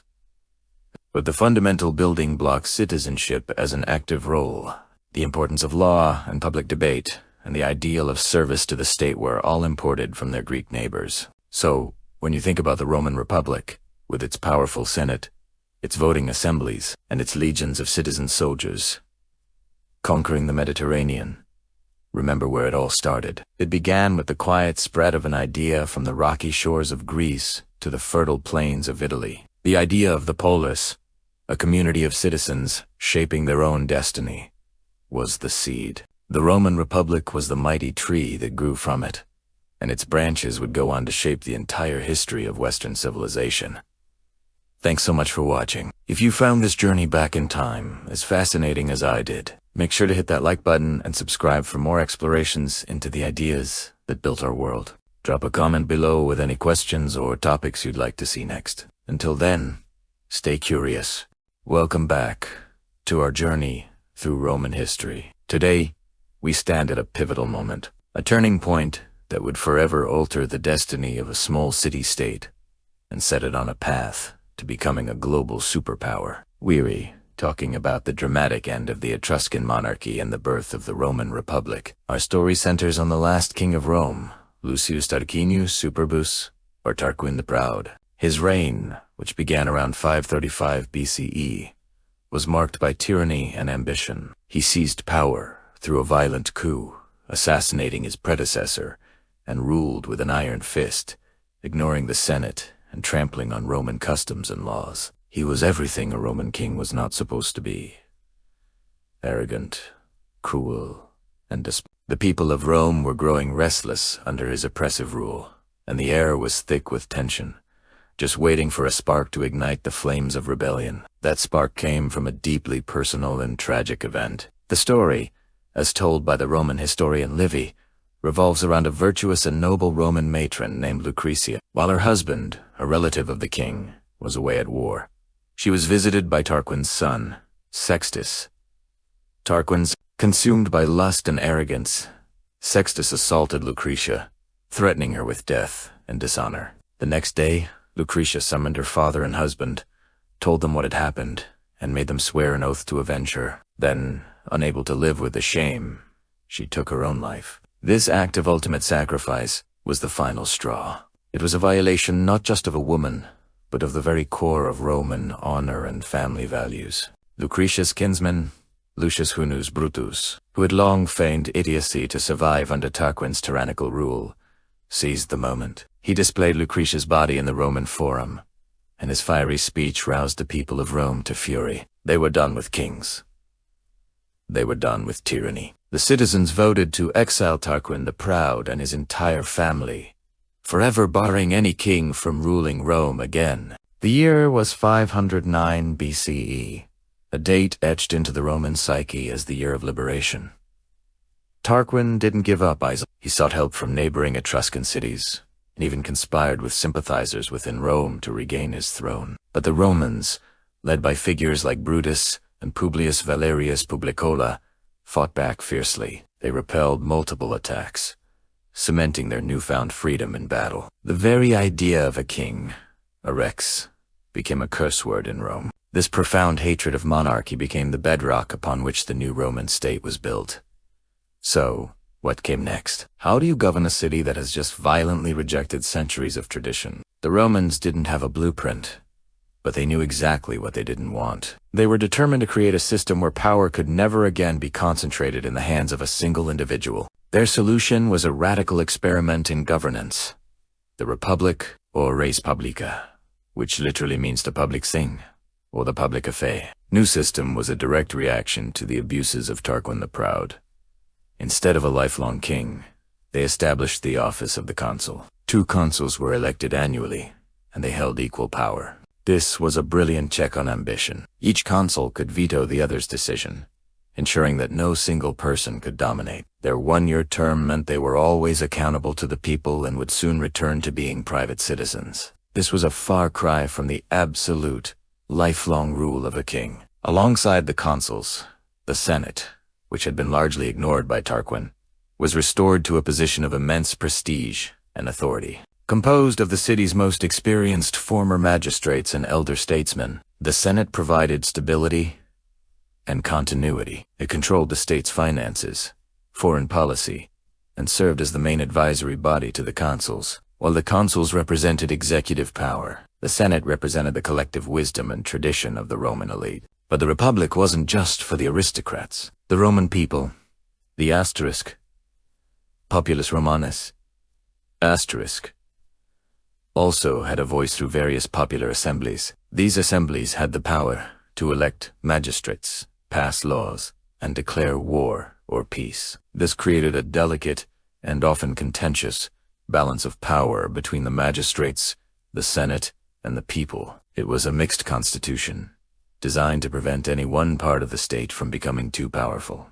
Now, where did these revolutionary ideas come from? While the Roman system was uniquely Roman, forged in the fire of their own experience, they weren't operating in a vacuum. The intellectual winds of the Mediterranean were blowing from Greece. By the 6th and 5th centuries BCE, Greek city-states, particularly Athens, were wrestling with their own questions of governance. Thinkers like Solon had laid the groundwork for democracy, and philosophers were beginning to theorize about the ideal state. Ideas about the rule of law, citizenship, and the dangers of tyranny were circulating throughout the ancient world. Greek concepts like asterisk, isonomia, asterisk, or equality before the law, and the belief that law should be superior to any ruler, found fertile ground in Rome. The Romans were practical people. They didn't just copy Greek philosophy, but they adapted it. They observed the successes and failures of Greek democracies and tyrannies, and blended those lessons with their own traditions. The early Roman leaders, men like Brutus and Publius, were seen as founding fathers who put the state above their own personal interests. Brutus, in a grim display of republican virtue, even condemned his own sons to death for conspiring to bring back the monarchy. These were powerful stories that reinforced the core values of the new republic: duty, sacrifice, and an unwavering commitment to the law and the state over any individual. This new political structure, born from the trauma of monarchy and shaped by both practical necessity and philosophical ideals, was not perfect. It would lead to centuries of internal conflict between the patrician elites and the plebeian commoners.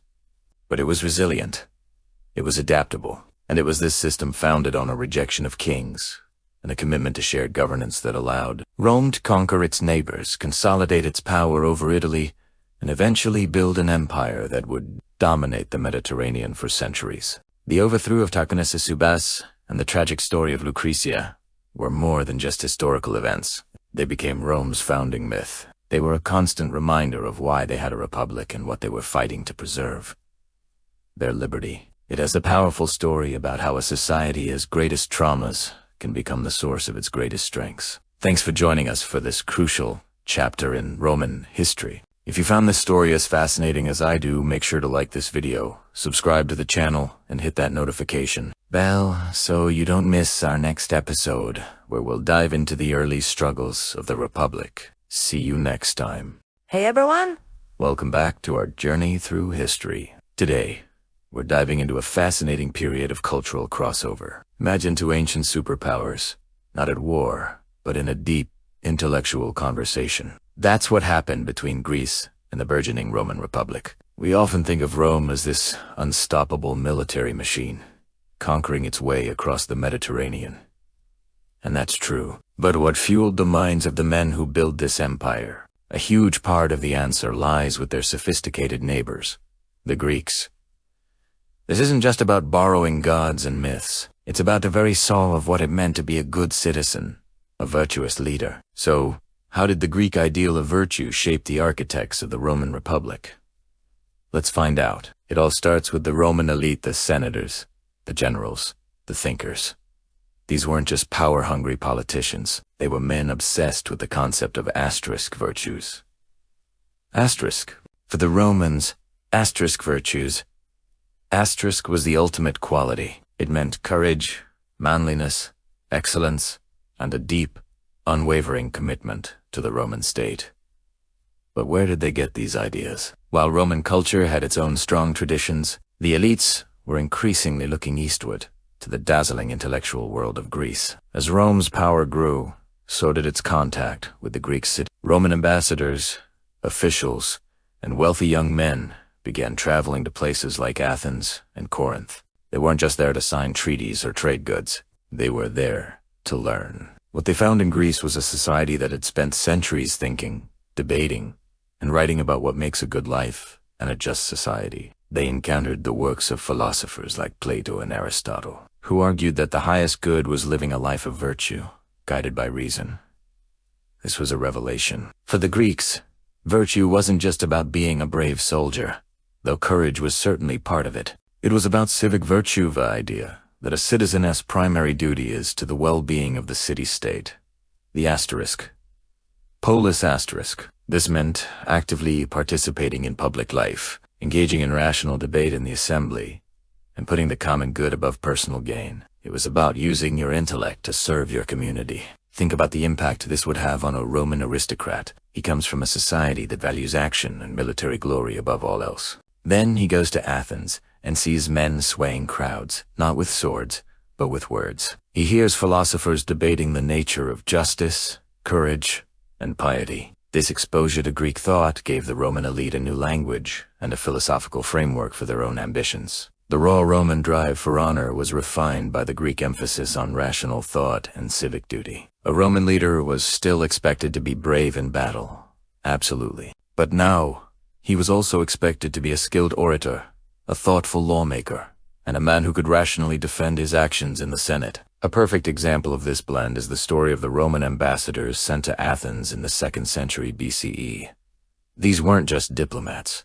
They were cultural sponges. They attended lectures at the famous philosophical schools of the Academy, founded by Plato, and the Lyceum, founded by Aristotle. They listened to Stoic and Epicurean philosophers debate the best way to live. They absorbed ideas about law, rhetoric, and governance. When these ambassadors returned to Rome, they brought back more than just diplomatic agreements. They brought back a new intellectual toolkit. They started hiring Greek tutors for their sons, filling their libraries with Greek scrolls, and modeling their own speeches on the great Greek orators. This wasn't just a fad. This was a fundamental shift. The Greek ideal of the rationale. Virtuous citizen became intertwined with the Roman ideal of the dutiful, courageous patriot. Let's consider the virtue of courage. For the early Romans, courage was very straightforward. Standing your ground in the phalanx, fighting to the death for Rome. But through contact with Greek philosophy, particularly Stoicism, the concept deepened. Courage wasn't just physical bravery anymore. It became about enduring hardship with a rational mind, facing political defeat with dignity, and maintaining your integrity in the face of corruption. It was an inner strength, a fortitude of the soul, not just the body. This Stoic ideal would later become incredibly influential among the Roman ruling class. And then there's the power of rational debate. The Greeks had perfected the art of rhetoric, the skill of persuasive speaking. For them, it was essential for a functioning democracy. In Rome, a republic governed by the Senate, this skill became paramount. A Roman senator couldn't just rely on his family name or his wealth to get his way. He had to stand before his peers and make a logical, compelling case for his policies. He had to be able to dissect his opponent's arguments and defend his own. The entire Roman legal system, with its emphasis on lawyers arguing cases before a jury, is a direct inheritance of this Greek tradition of rational debate. The Roman elite learned from the Greeks that words could be as powerful as swords in building and maintaining an empire. So when we look at the great figures of the Roman Republic men,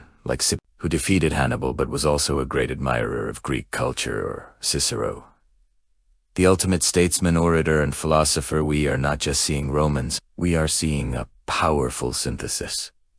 We are seeing the Roman wolf clothed in a Greek philosopher's robe. They combine the relentless Roman drive for action and glory with the Greek appreciation for reason, eloquence, and civic virtue. This unique blend of martial prowess and intellectual sophistication is what made the Roman elite so formidable. They could conquer a city, and then they could sit down and write a constitution for it, drawing on principles debated in Athens centuries earlier. This cultural absorption wasn't always smooth, of course. Some old-school Romans, like Cato the Elder, were suspicious of this Greekification, worried that philosophy and fancy rhetoric would make Roman men soft and weaken the traditional, rugged Roman character. Cato famously warned against the corrupting influence of Greek thinkers, but he was fighting a losing battle. The allure of Greek culture was simply too strong, and its tools, its philosophy, its rhetoric, its political theory were too useful for the ambitious men building a world empire. The tide had turned. The Roman mind had been irrevocably shaped by the Greek ideal. The foundation of the Republic was built not just with Roman cement and stone, but with Greek ideas. It was this potent combination that would propel Rome from a regional power to the master of the Mediterranean. So, next time you think of the Roman Republic, don't just picture legions marching in perfect formation. Picture a senator in the forum, using Greek rhetorical techniques to argue for a new law. Picture a general studying Stoic philosophy to prepare himself for the hardships of a campaign. Picture a young nobleman learning from a Greek tutor about the meaning of justice and the duties of a citizen. The grandeur of Rome owes a tremendous debt to the intellectual brilliance of Greece. The body was Roman, but in many ways, the mind was Greek. Thanks for watching, and if you enjoyed this look into the Roman-Greek connection, make sure to like, subscribe, and hit that notification bell for more deep dives into history. See you next time. Hey everyone, and welcome back to our deep dive into history. Today, we're tackling a fascinating question. How did Greek athletics shape the mighty Roman Empire? It's a story of cultural exchange, adaptation, and a whole lot of spectacle. So, grab your popcorn, and let's get started. When we think of ancient Greece, images of the Olympic Games, perfectly sculpted athletes, and philosophical gymnasiums often come to mind. For the Greeks, athletics, or agon, was more than just sport. It was a core part of their culture, religion, and education. It was about achieving areta, or excellence, and honoring the gods. These games were Panhellenic events, bringing together city-states to compete in everything from foot races and wrestling to chariot racing. The gymnasium wasn't just a place to work out. It was a social and intellectual hub where citizens trained their bodies and minds.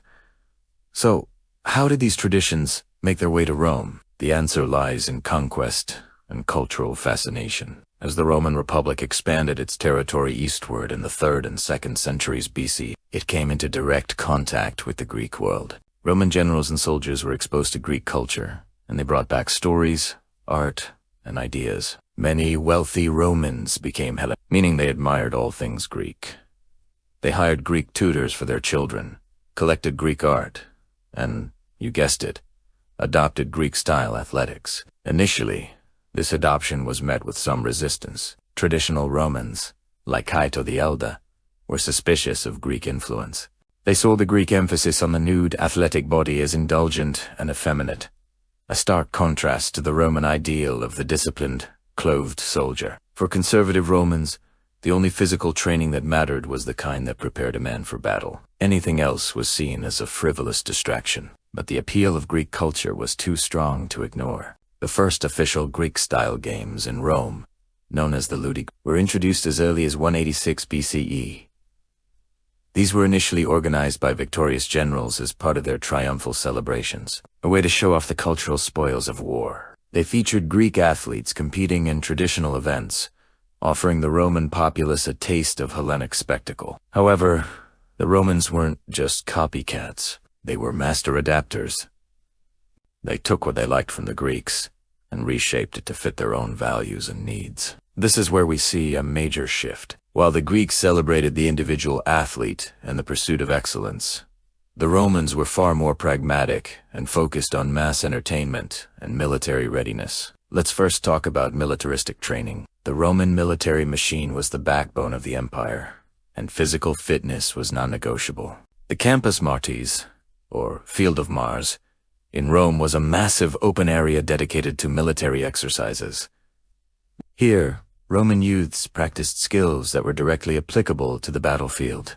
Running in full armor, swimming across the Tiber River, horsemanship, and wielding weapons like the sword and javelin. This was very different from the Greek gymnasium. The Roman focus was on functional strength and endurance for a collective purpose, the army, while they might practice wrestling or boxing. It wasn't about the aesthetics of the sport, but about its utility in hand-to-hand combat. The Roman ideal was the vir, the manly citizen soldier, whose physical prowess served the state, not his own personal glory in the way a Greek Olympic champions did. Now for the really big show.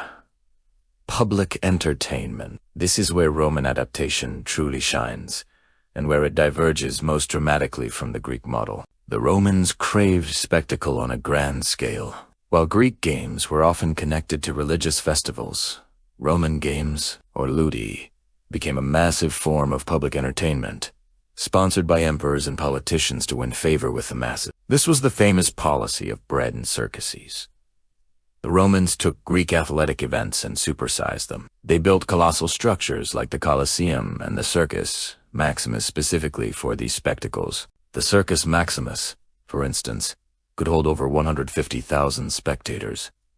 For its main event, chariot racing. While chariot racing was also a prestigious event in Greece, the Romans turned it into a highly professionalized sport with teams, fanatical supporters, and incredible danger. But the most famous and uniquely Roman adaptation was the gladiatorial combat. While some historians trace its origins to Etruscan funeral rites, the scale and nature of gladiatorial games were purely Roman. This was the ultimate militaristic entertainment. Gladiators were often prisoners of war, slaves, or criminals, trained in specialized schools to fight, sometimes to the death. These events were a brutal reflection of Roman military values. They celebrated martial skill, courage in the face of death, and the dominance of Rome over its enemies. Different types of gladiators, like the Murmillo with his sword and shield, or the Ricerius with his net and trident, were pitted against each other in carefully choreographed matchups. It was a violent, bloody spectacle that was a world away from the Greek ideal of noble athletic competition. The Romans also staged venations, or wild beast hunts, where exotic animals from across the empire, lions, tigers, elephants, were hunted and killed in the arena. They even flooded the Colosseum to stage mock naval battles called naumachia, recreating famous military victories with thousands of participants. So, what does this all tell us? The Romans didn't simply import Greek athletics. They transformed them. They stripped away the Greek emphasis on individualism, amateurism, and philosophical education. Instead, they adapted physical contests to serve two primary Roman purposes: preparing men for war and providing spectacular entertainment for the masses. The Greek gymnasium became the Roman military training ground. The Greek athletic festival morphed into the bloody Roman arena. The celebrated Greek athlete was replaced by the Roman gladiator or the professional charioteer. While the origins were Greek, the final product was unmistakably Roman, pragmatic, brutal, and designed to project the power and glory of the empire. It is a powerful example of how one culture can borrow from another, but ultimately read those borrowings through the lens of its own distinct values. The journey from the sacred grounds of Olympia to the blood-soaked sands of the Colosseum is a testament to the unique character of Roman civilization. Thanks so much for watching. If you found this interesting, don't forget to hit that like button, subscribe to the channel, and ring the bell for more dives into ancient history. Let me know in the comments which aspect of Roman entertainment you find most fascinating. See you in the next video. Welcome back to our journey through history. Today, we were diving into one of the most fascinating transformations in the ancient world: how Rome became Rome. It's a story of a cultural melting pot, where a unique identity was forged from the fires of different civilizations. So, how did this small city-state on the Tiber River grow into a powerhouse with a culture so distinct that it would shape the next 2 millennia? Let's find out. Imagine early Rome, a bustling but still developing city. To its north were the Etruscans, a sophisticated civilization with a knack for engineering. The Romans were keen observers and even better adopters. They saw the Etruscans building with arches, creating elaborate drainage systems, and constructing sturdy bridges. Instead of reinventing the wheel, the Romans took these techniques and supercharged them. The Etruscan arch, for example, became the Roman arch, the foundational element for their magnificent aqueducts. Massive amphitheaters like the Colosseum and triumphant arches that celebrated military victories. The Claca Maxima, Rome's great sewer system, started as an Etruscan project, but was expanded and perfected by Roman engineers. This wasn't just imitation, it was innovation on a grand scale. The Romans took Etruscan practicality and made it monumental, a hallmark of their architectural ambition. But Rome's ambition wasn't just about building big. It was also about thinking big. And for that, they looked south to the Greeks, the world of Magna Graecia. The Greek colonies in southern Italy was a treasure trove of art, literature, philosophy, and religion. When the Romans encountered this, They were captivated. They saw the beauty in Greek sculpture and sought to replicate its realism, though they often added their own touch of stoic seriousness. They devoured Greek literature, translating epic poems and plays into Latin. In fact, many early Roman writers started their careers by adapting Greek works. The Roman pantheon of gods and goddesses looks strikingly familiar for a reason. Jupiter is Zeus, Mars is Ares, Venus is Aphrodite. The Romans adopted the Greek gods, giving them Latin names and integrating them into their own state religion. This wasn't a simple copy-paste job. They wove these Greek ideas into the fabric of their own society, creating a Greco-Roman culture that blended Greek intellectualism with Roman pragmatism. So we have Etruscan engineering and Greek high culture, but what about the heart of Rome? What made it truly Roman? That came from its own indigenous Italic roots. Long before they were a republic, the tribes of Latium had their own customs, their own sense of community, and their own values. These deep-seated traditions formed the bedrock of Roman identity. Concepts like pietas, a sense of duty to one's family, gods, and country, were profoundly Italic. Another key concept was gravitas, a dignified self-control and seriousness of purpose. These weren't abstract ideas. They were the guiding principles for a Roman citizen. The legendary figures of early Rome, like Seneca, who left his plow to save the Republic and then willingly returned to his farm, embodied these core values. This focused on duty, discipline, and service to the state was the indigenous glue that held the expanding Roman world together. This unique blend of influence as Etruscan, Greek, and Italic gave rise to institutions that were distinctly Roman. One of the most enduring of these is Roman law. It began with the 12 Tables, a set of laws inscribed on bronze tablets and displayed in the Forum for all to see. This was a monumental step forward. It meant that laws weren't just the whims of the powerful. They were a written code that applied to everyone. Over centuries, this system evolved into a sophisticated body of jurisprudence, dealing with everything from contracts and property rights to criminal justice. Roman law was built on principles of reason, equity, and the idea that certain natural rights belong to all people. Its influence is so profound that many of our modern legal systems in the West are direct descendants of the legal framework hammered out in the Roman Forum 2,000 years ago. Alongside the law, a powerful sense of civic duty emerged. To be a Roman citizen was not a passive identity. It was an active role with responsibilities. Citizens were expected to participate in government, vote in assemblies, and, if called upon, serve in the army. This wasn't just about rights. It was about contributing to the res publica, the public affair, the thing that belonged to everyone. This powerful idea of a commonwealth, a state run for the benefit of its people, fueled Rome's political life. Of course, it wasn't always a perfect system, and the definition of people was often limited. But the ideal of civic duty, of working for the greater good of the community, was a powerful force that drove the Republic's expansion and stability for centuries. And you could see this identity everywhere you looked, literally built into the city's architecture. Roman architecture was a physical manifestation of their character.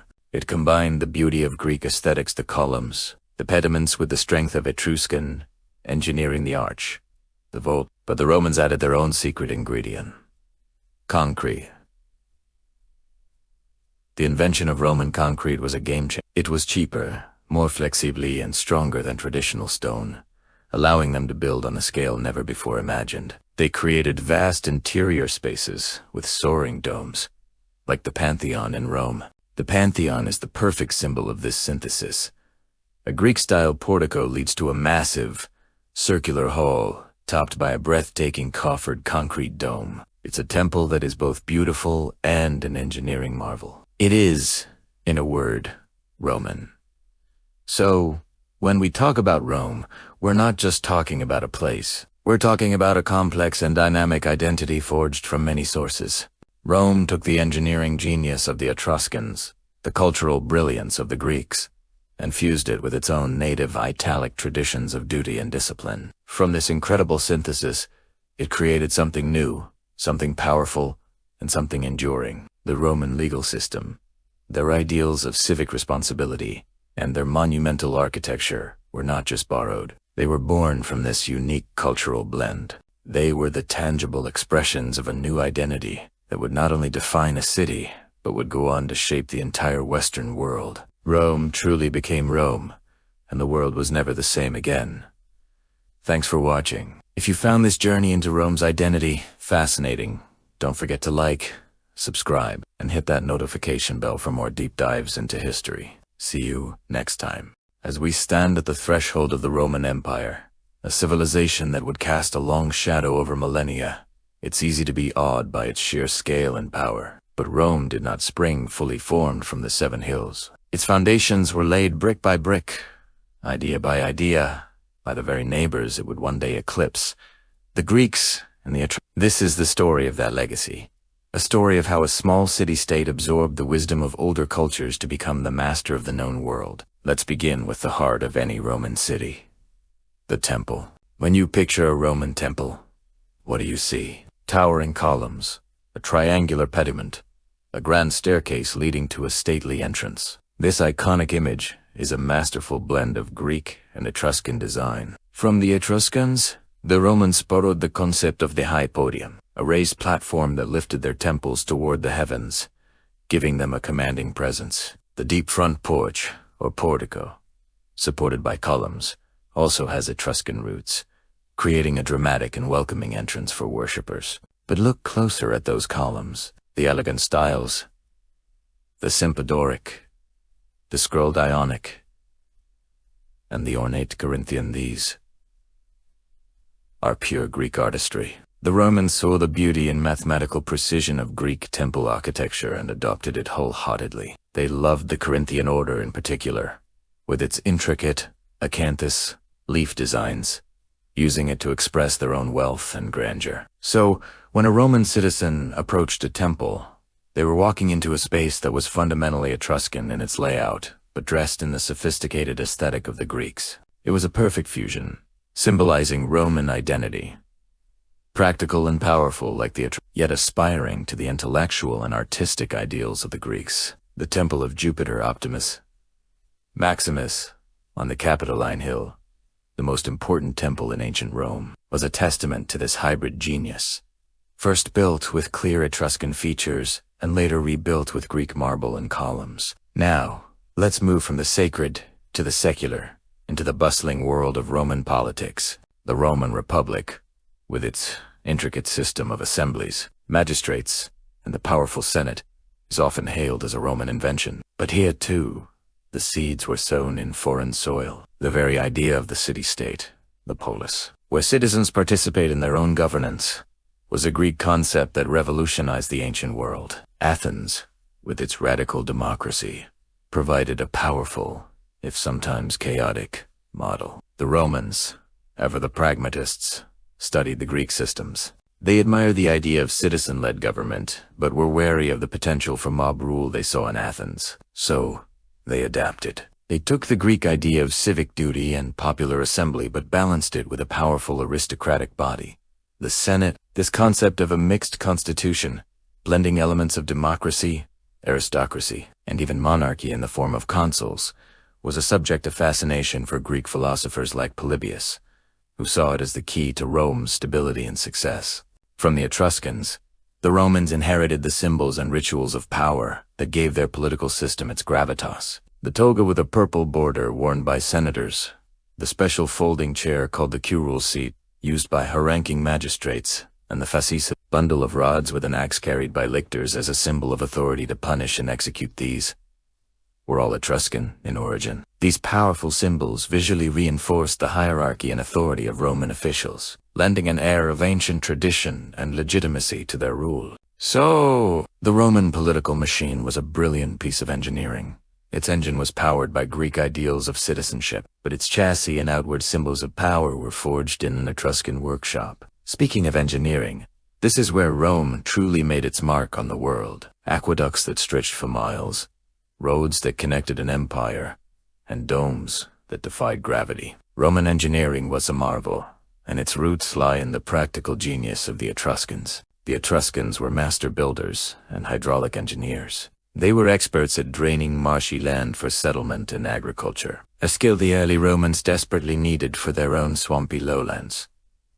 More importantly, the Etruscans perfected the arch. While other cultures knew of the arch, the Etruscans were among the first to understand its structural potential, using it to build strong gates, bridges, and sewers. The Romans saw the genius of this simple, curved structure and took it to an unprecedented level. They realized that by extending an arch, you create a barrow vault. By intersecting two vaults, you create a groin vault. And by rotating an arch 360 degrees, you create a dome. This one principle, borrowed from the Etruscans, became the building block for Rome's most iconic structures. The Colosseum is a masterpiece of arches stacked upon each other. The aqueducts used a continuous series of arches to maintain a steady, gentle slope over valleys and plains, carrying fresh water to a city of 1 million people. The Pantheon's breathtaking dome, still the world's largest unreinforced concrete dome, is the ultimate expression of the arch's potential.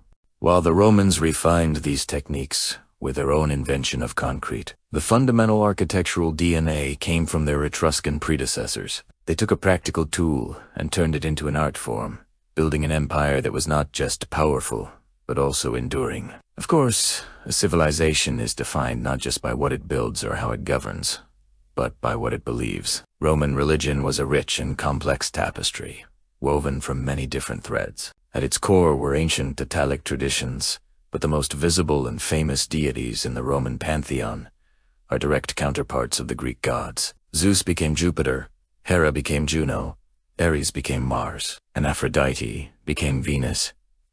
The Romans adopted the entire Greek mythological framework. The stories of the gods, rivalries, loves, and adventures. They read Greek poetry and saw Greek statues, and they effectively rebranded the Olympian gods for a Roman audience. But why? The Romans saw in Greek culture a level of sophistication and literary richness that their own native religion lacked. By linking their gods to the Greek pantheon, they were elevating their own cultural standing, connecting themselves to the esteemed legacy of Homer and Hesiod. They were saying, "Our gods are the same as yours. We are part of the same great civilized tradition." However, the way the Romans practiced their religion owed a great deal to the Etruscans. The Etruscans were known for their meticulous and often grim religious rituals, particularly their methods of divination. They believed the will of the gods could be read in the flight of birds, the patterns of lightning, or most famously, in the entrails of sacrificed animals, a practice known as haruspicy. Roman priests, known as augurs and haruspices, adopted these exact techniques before any major state decision, be it declaring war, holding an election, or founding a city. The priests would perform these rituals to seek divine approval. This Etruscan obsession with understanding and appeasing the gods gave Roman religion its formal, contractual character. A Roman's relationship with the gods was a constant negotiation, governed by precise rituals and sacrifices, a far cry from the more personal and philosophical nature of Greek belief, but perfectly suited to the disciplined Roman mindset. Finally, what is a civilization without its language? The very words we are speaking now trace their lineage back to Rome. The Roman alphabet, the foundation of countless modern scripts, was not invented by the Romans. It came to them from the Etruscans, who had themselves adapted it from Greek colonists in Italy. The early Latin alphabet was nearly identical to the Etruscan one. The Romans simply modified it over time, dropping some letters and changing the shapes of others to better suit the sounds of the Latin language. Look at the letters on your screen. A, B, C, D, E are looking at a direct evolution of a script that traveled from Greece through Etruria and finally to Rome. The Latin language itself, while a unique Italic tongue, was profoundly enriched by Greek. As Rome expanded, it came into contact with the highly advanced Greek world. The Romans fell in love with Greek literature, philosophy, and rhetoric. To express these complex new ideas, they borrowed thousands of words directly from Greek. Words related to philosophy, science, art, and politics flooded into Latin, giving it the vocabulary it needed to become the language of an empire. Roman authors like Cicero and Virgil were masters of Latin, but they were also deeply educated in Greek. and their work is filled with Greek literary styles and concepts. In essence, the Romans used an Etruscan-derived script to write a Latin language that was supercharged with Greek intellectual vocabulary. So, as we bring our journey to a close, we see the Roman legacy in a new light. The empire that shaped the Western world was itself shaped by its neighbors. From the Etruscans, it took its symbols of power, its engineering fundamentals, and its religious rituals. From the Greeks, it took its art and architecture, its political ideals, its gods, and its intellectual vocabulary. The true genius of Rome was not just in conquering, but in absorbing. It was a cultural sponge, soaking up the best ideas from the peoples it encountered and synthesizing them into something new, something uniquely Roman. This ability to recognize, adopt, and adapt was the ultimate foundation of its strength. The legacy of Greece and Etruria is not just a footnote in Roman history. It is the very bedrock upon which the empire was built. And in the laws, languages, and monuments of the Western world today, that ancient legacy across time lives on. Thank you for joining us on this journey through history. If you enjoyed this exploration, please like, subscribe, and hit the bell icon to be notified of our next documentary. We'll see you next time. And so, we arrive at the end of our journey, but not at the end of the story. For the tale of Tiwanaku is one that is still being written, whispered on the Andean winds, and etched into the silent stones that have stood for centuries against the vast, open sky. We've walked through its monumental gateways, stood in the shadow of its enigmatic monoliths, and traced the lines of its sophisticated canals. We've marveled at its astronomical precision, pondered its sudden decline, and listened to the echoes of a civilization that rose to incredible heights, only to vanish into the mists of time. What is it about Tiwanaku that continues to capture our imagination so profoundly? Perhaps it's the sheer scale of the ambition to build something so grand, so enduring, in a place so challenging. Speaks to a vision and a determination that transcends the ordinary. It's a testament to human ingenuity, a reminder that with collective will, even the most inhospitable landscapes can be transformed into centers of culture and power. For archaeologists and historians, Tiwanaku is a grand puzzle box. Every new excavation, every re-examined artifact, offers a tantalizing piece of a much larger picture. The questions are as monumental as the structures themselves. Who were the master architects who aligned these temples with the stars? What language did they speak in the bustling plazas? What beliefs drove them to carve faces with weeping eyes?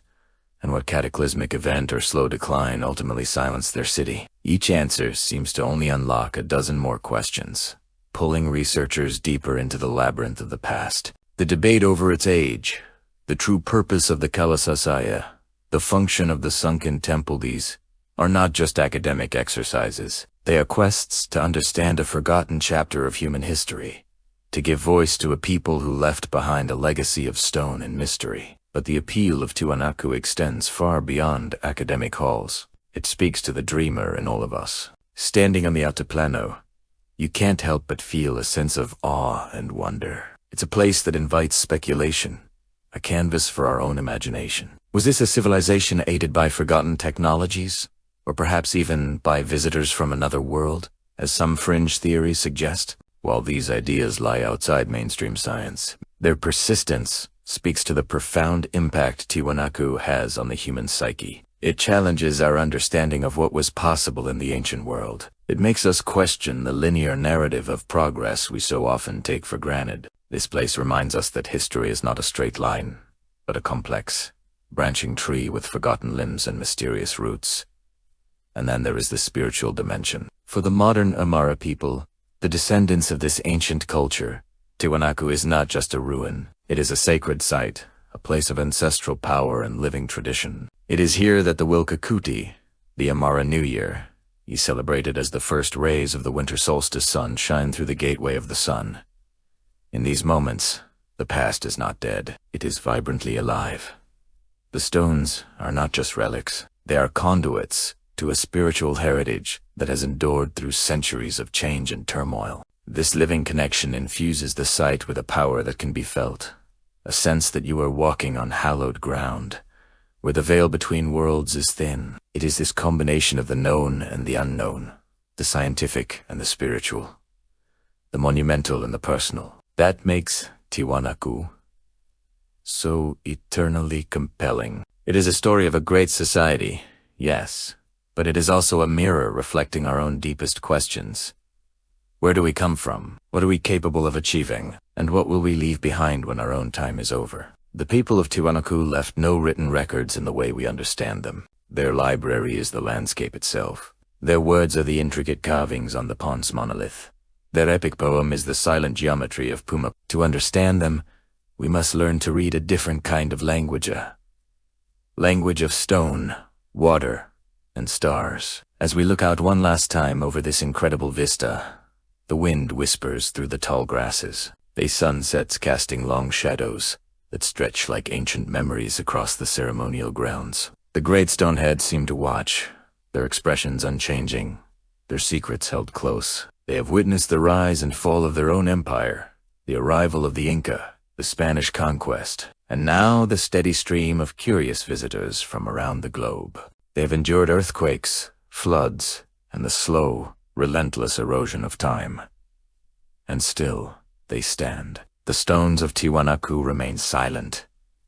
They don't give up their secrets easily, but for those who are willing to listen, to look closely, and to feel the deep resonance of this place, they still tell their story. A story of a brilliant civilization, a cosmic mystery, and the enduring power of the human spirit to create something that lasts. Something that inspires wonder long after its creators have gone. Thank you for joining me on this incredible journey. Keep exploring, keep questioning, and keep dreaming.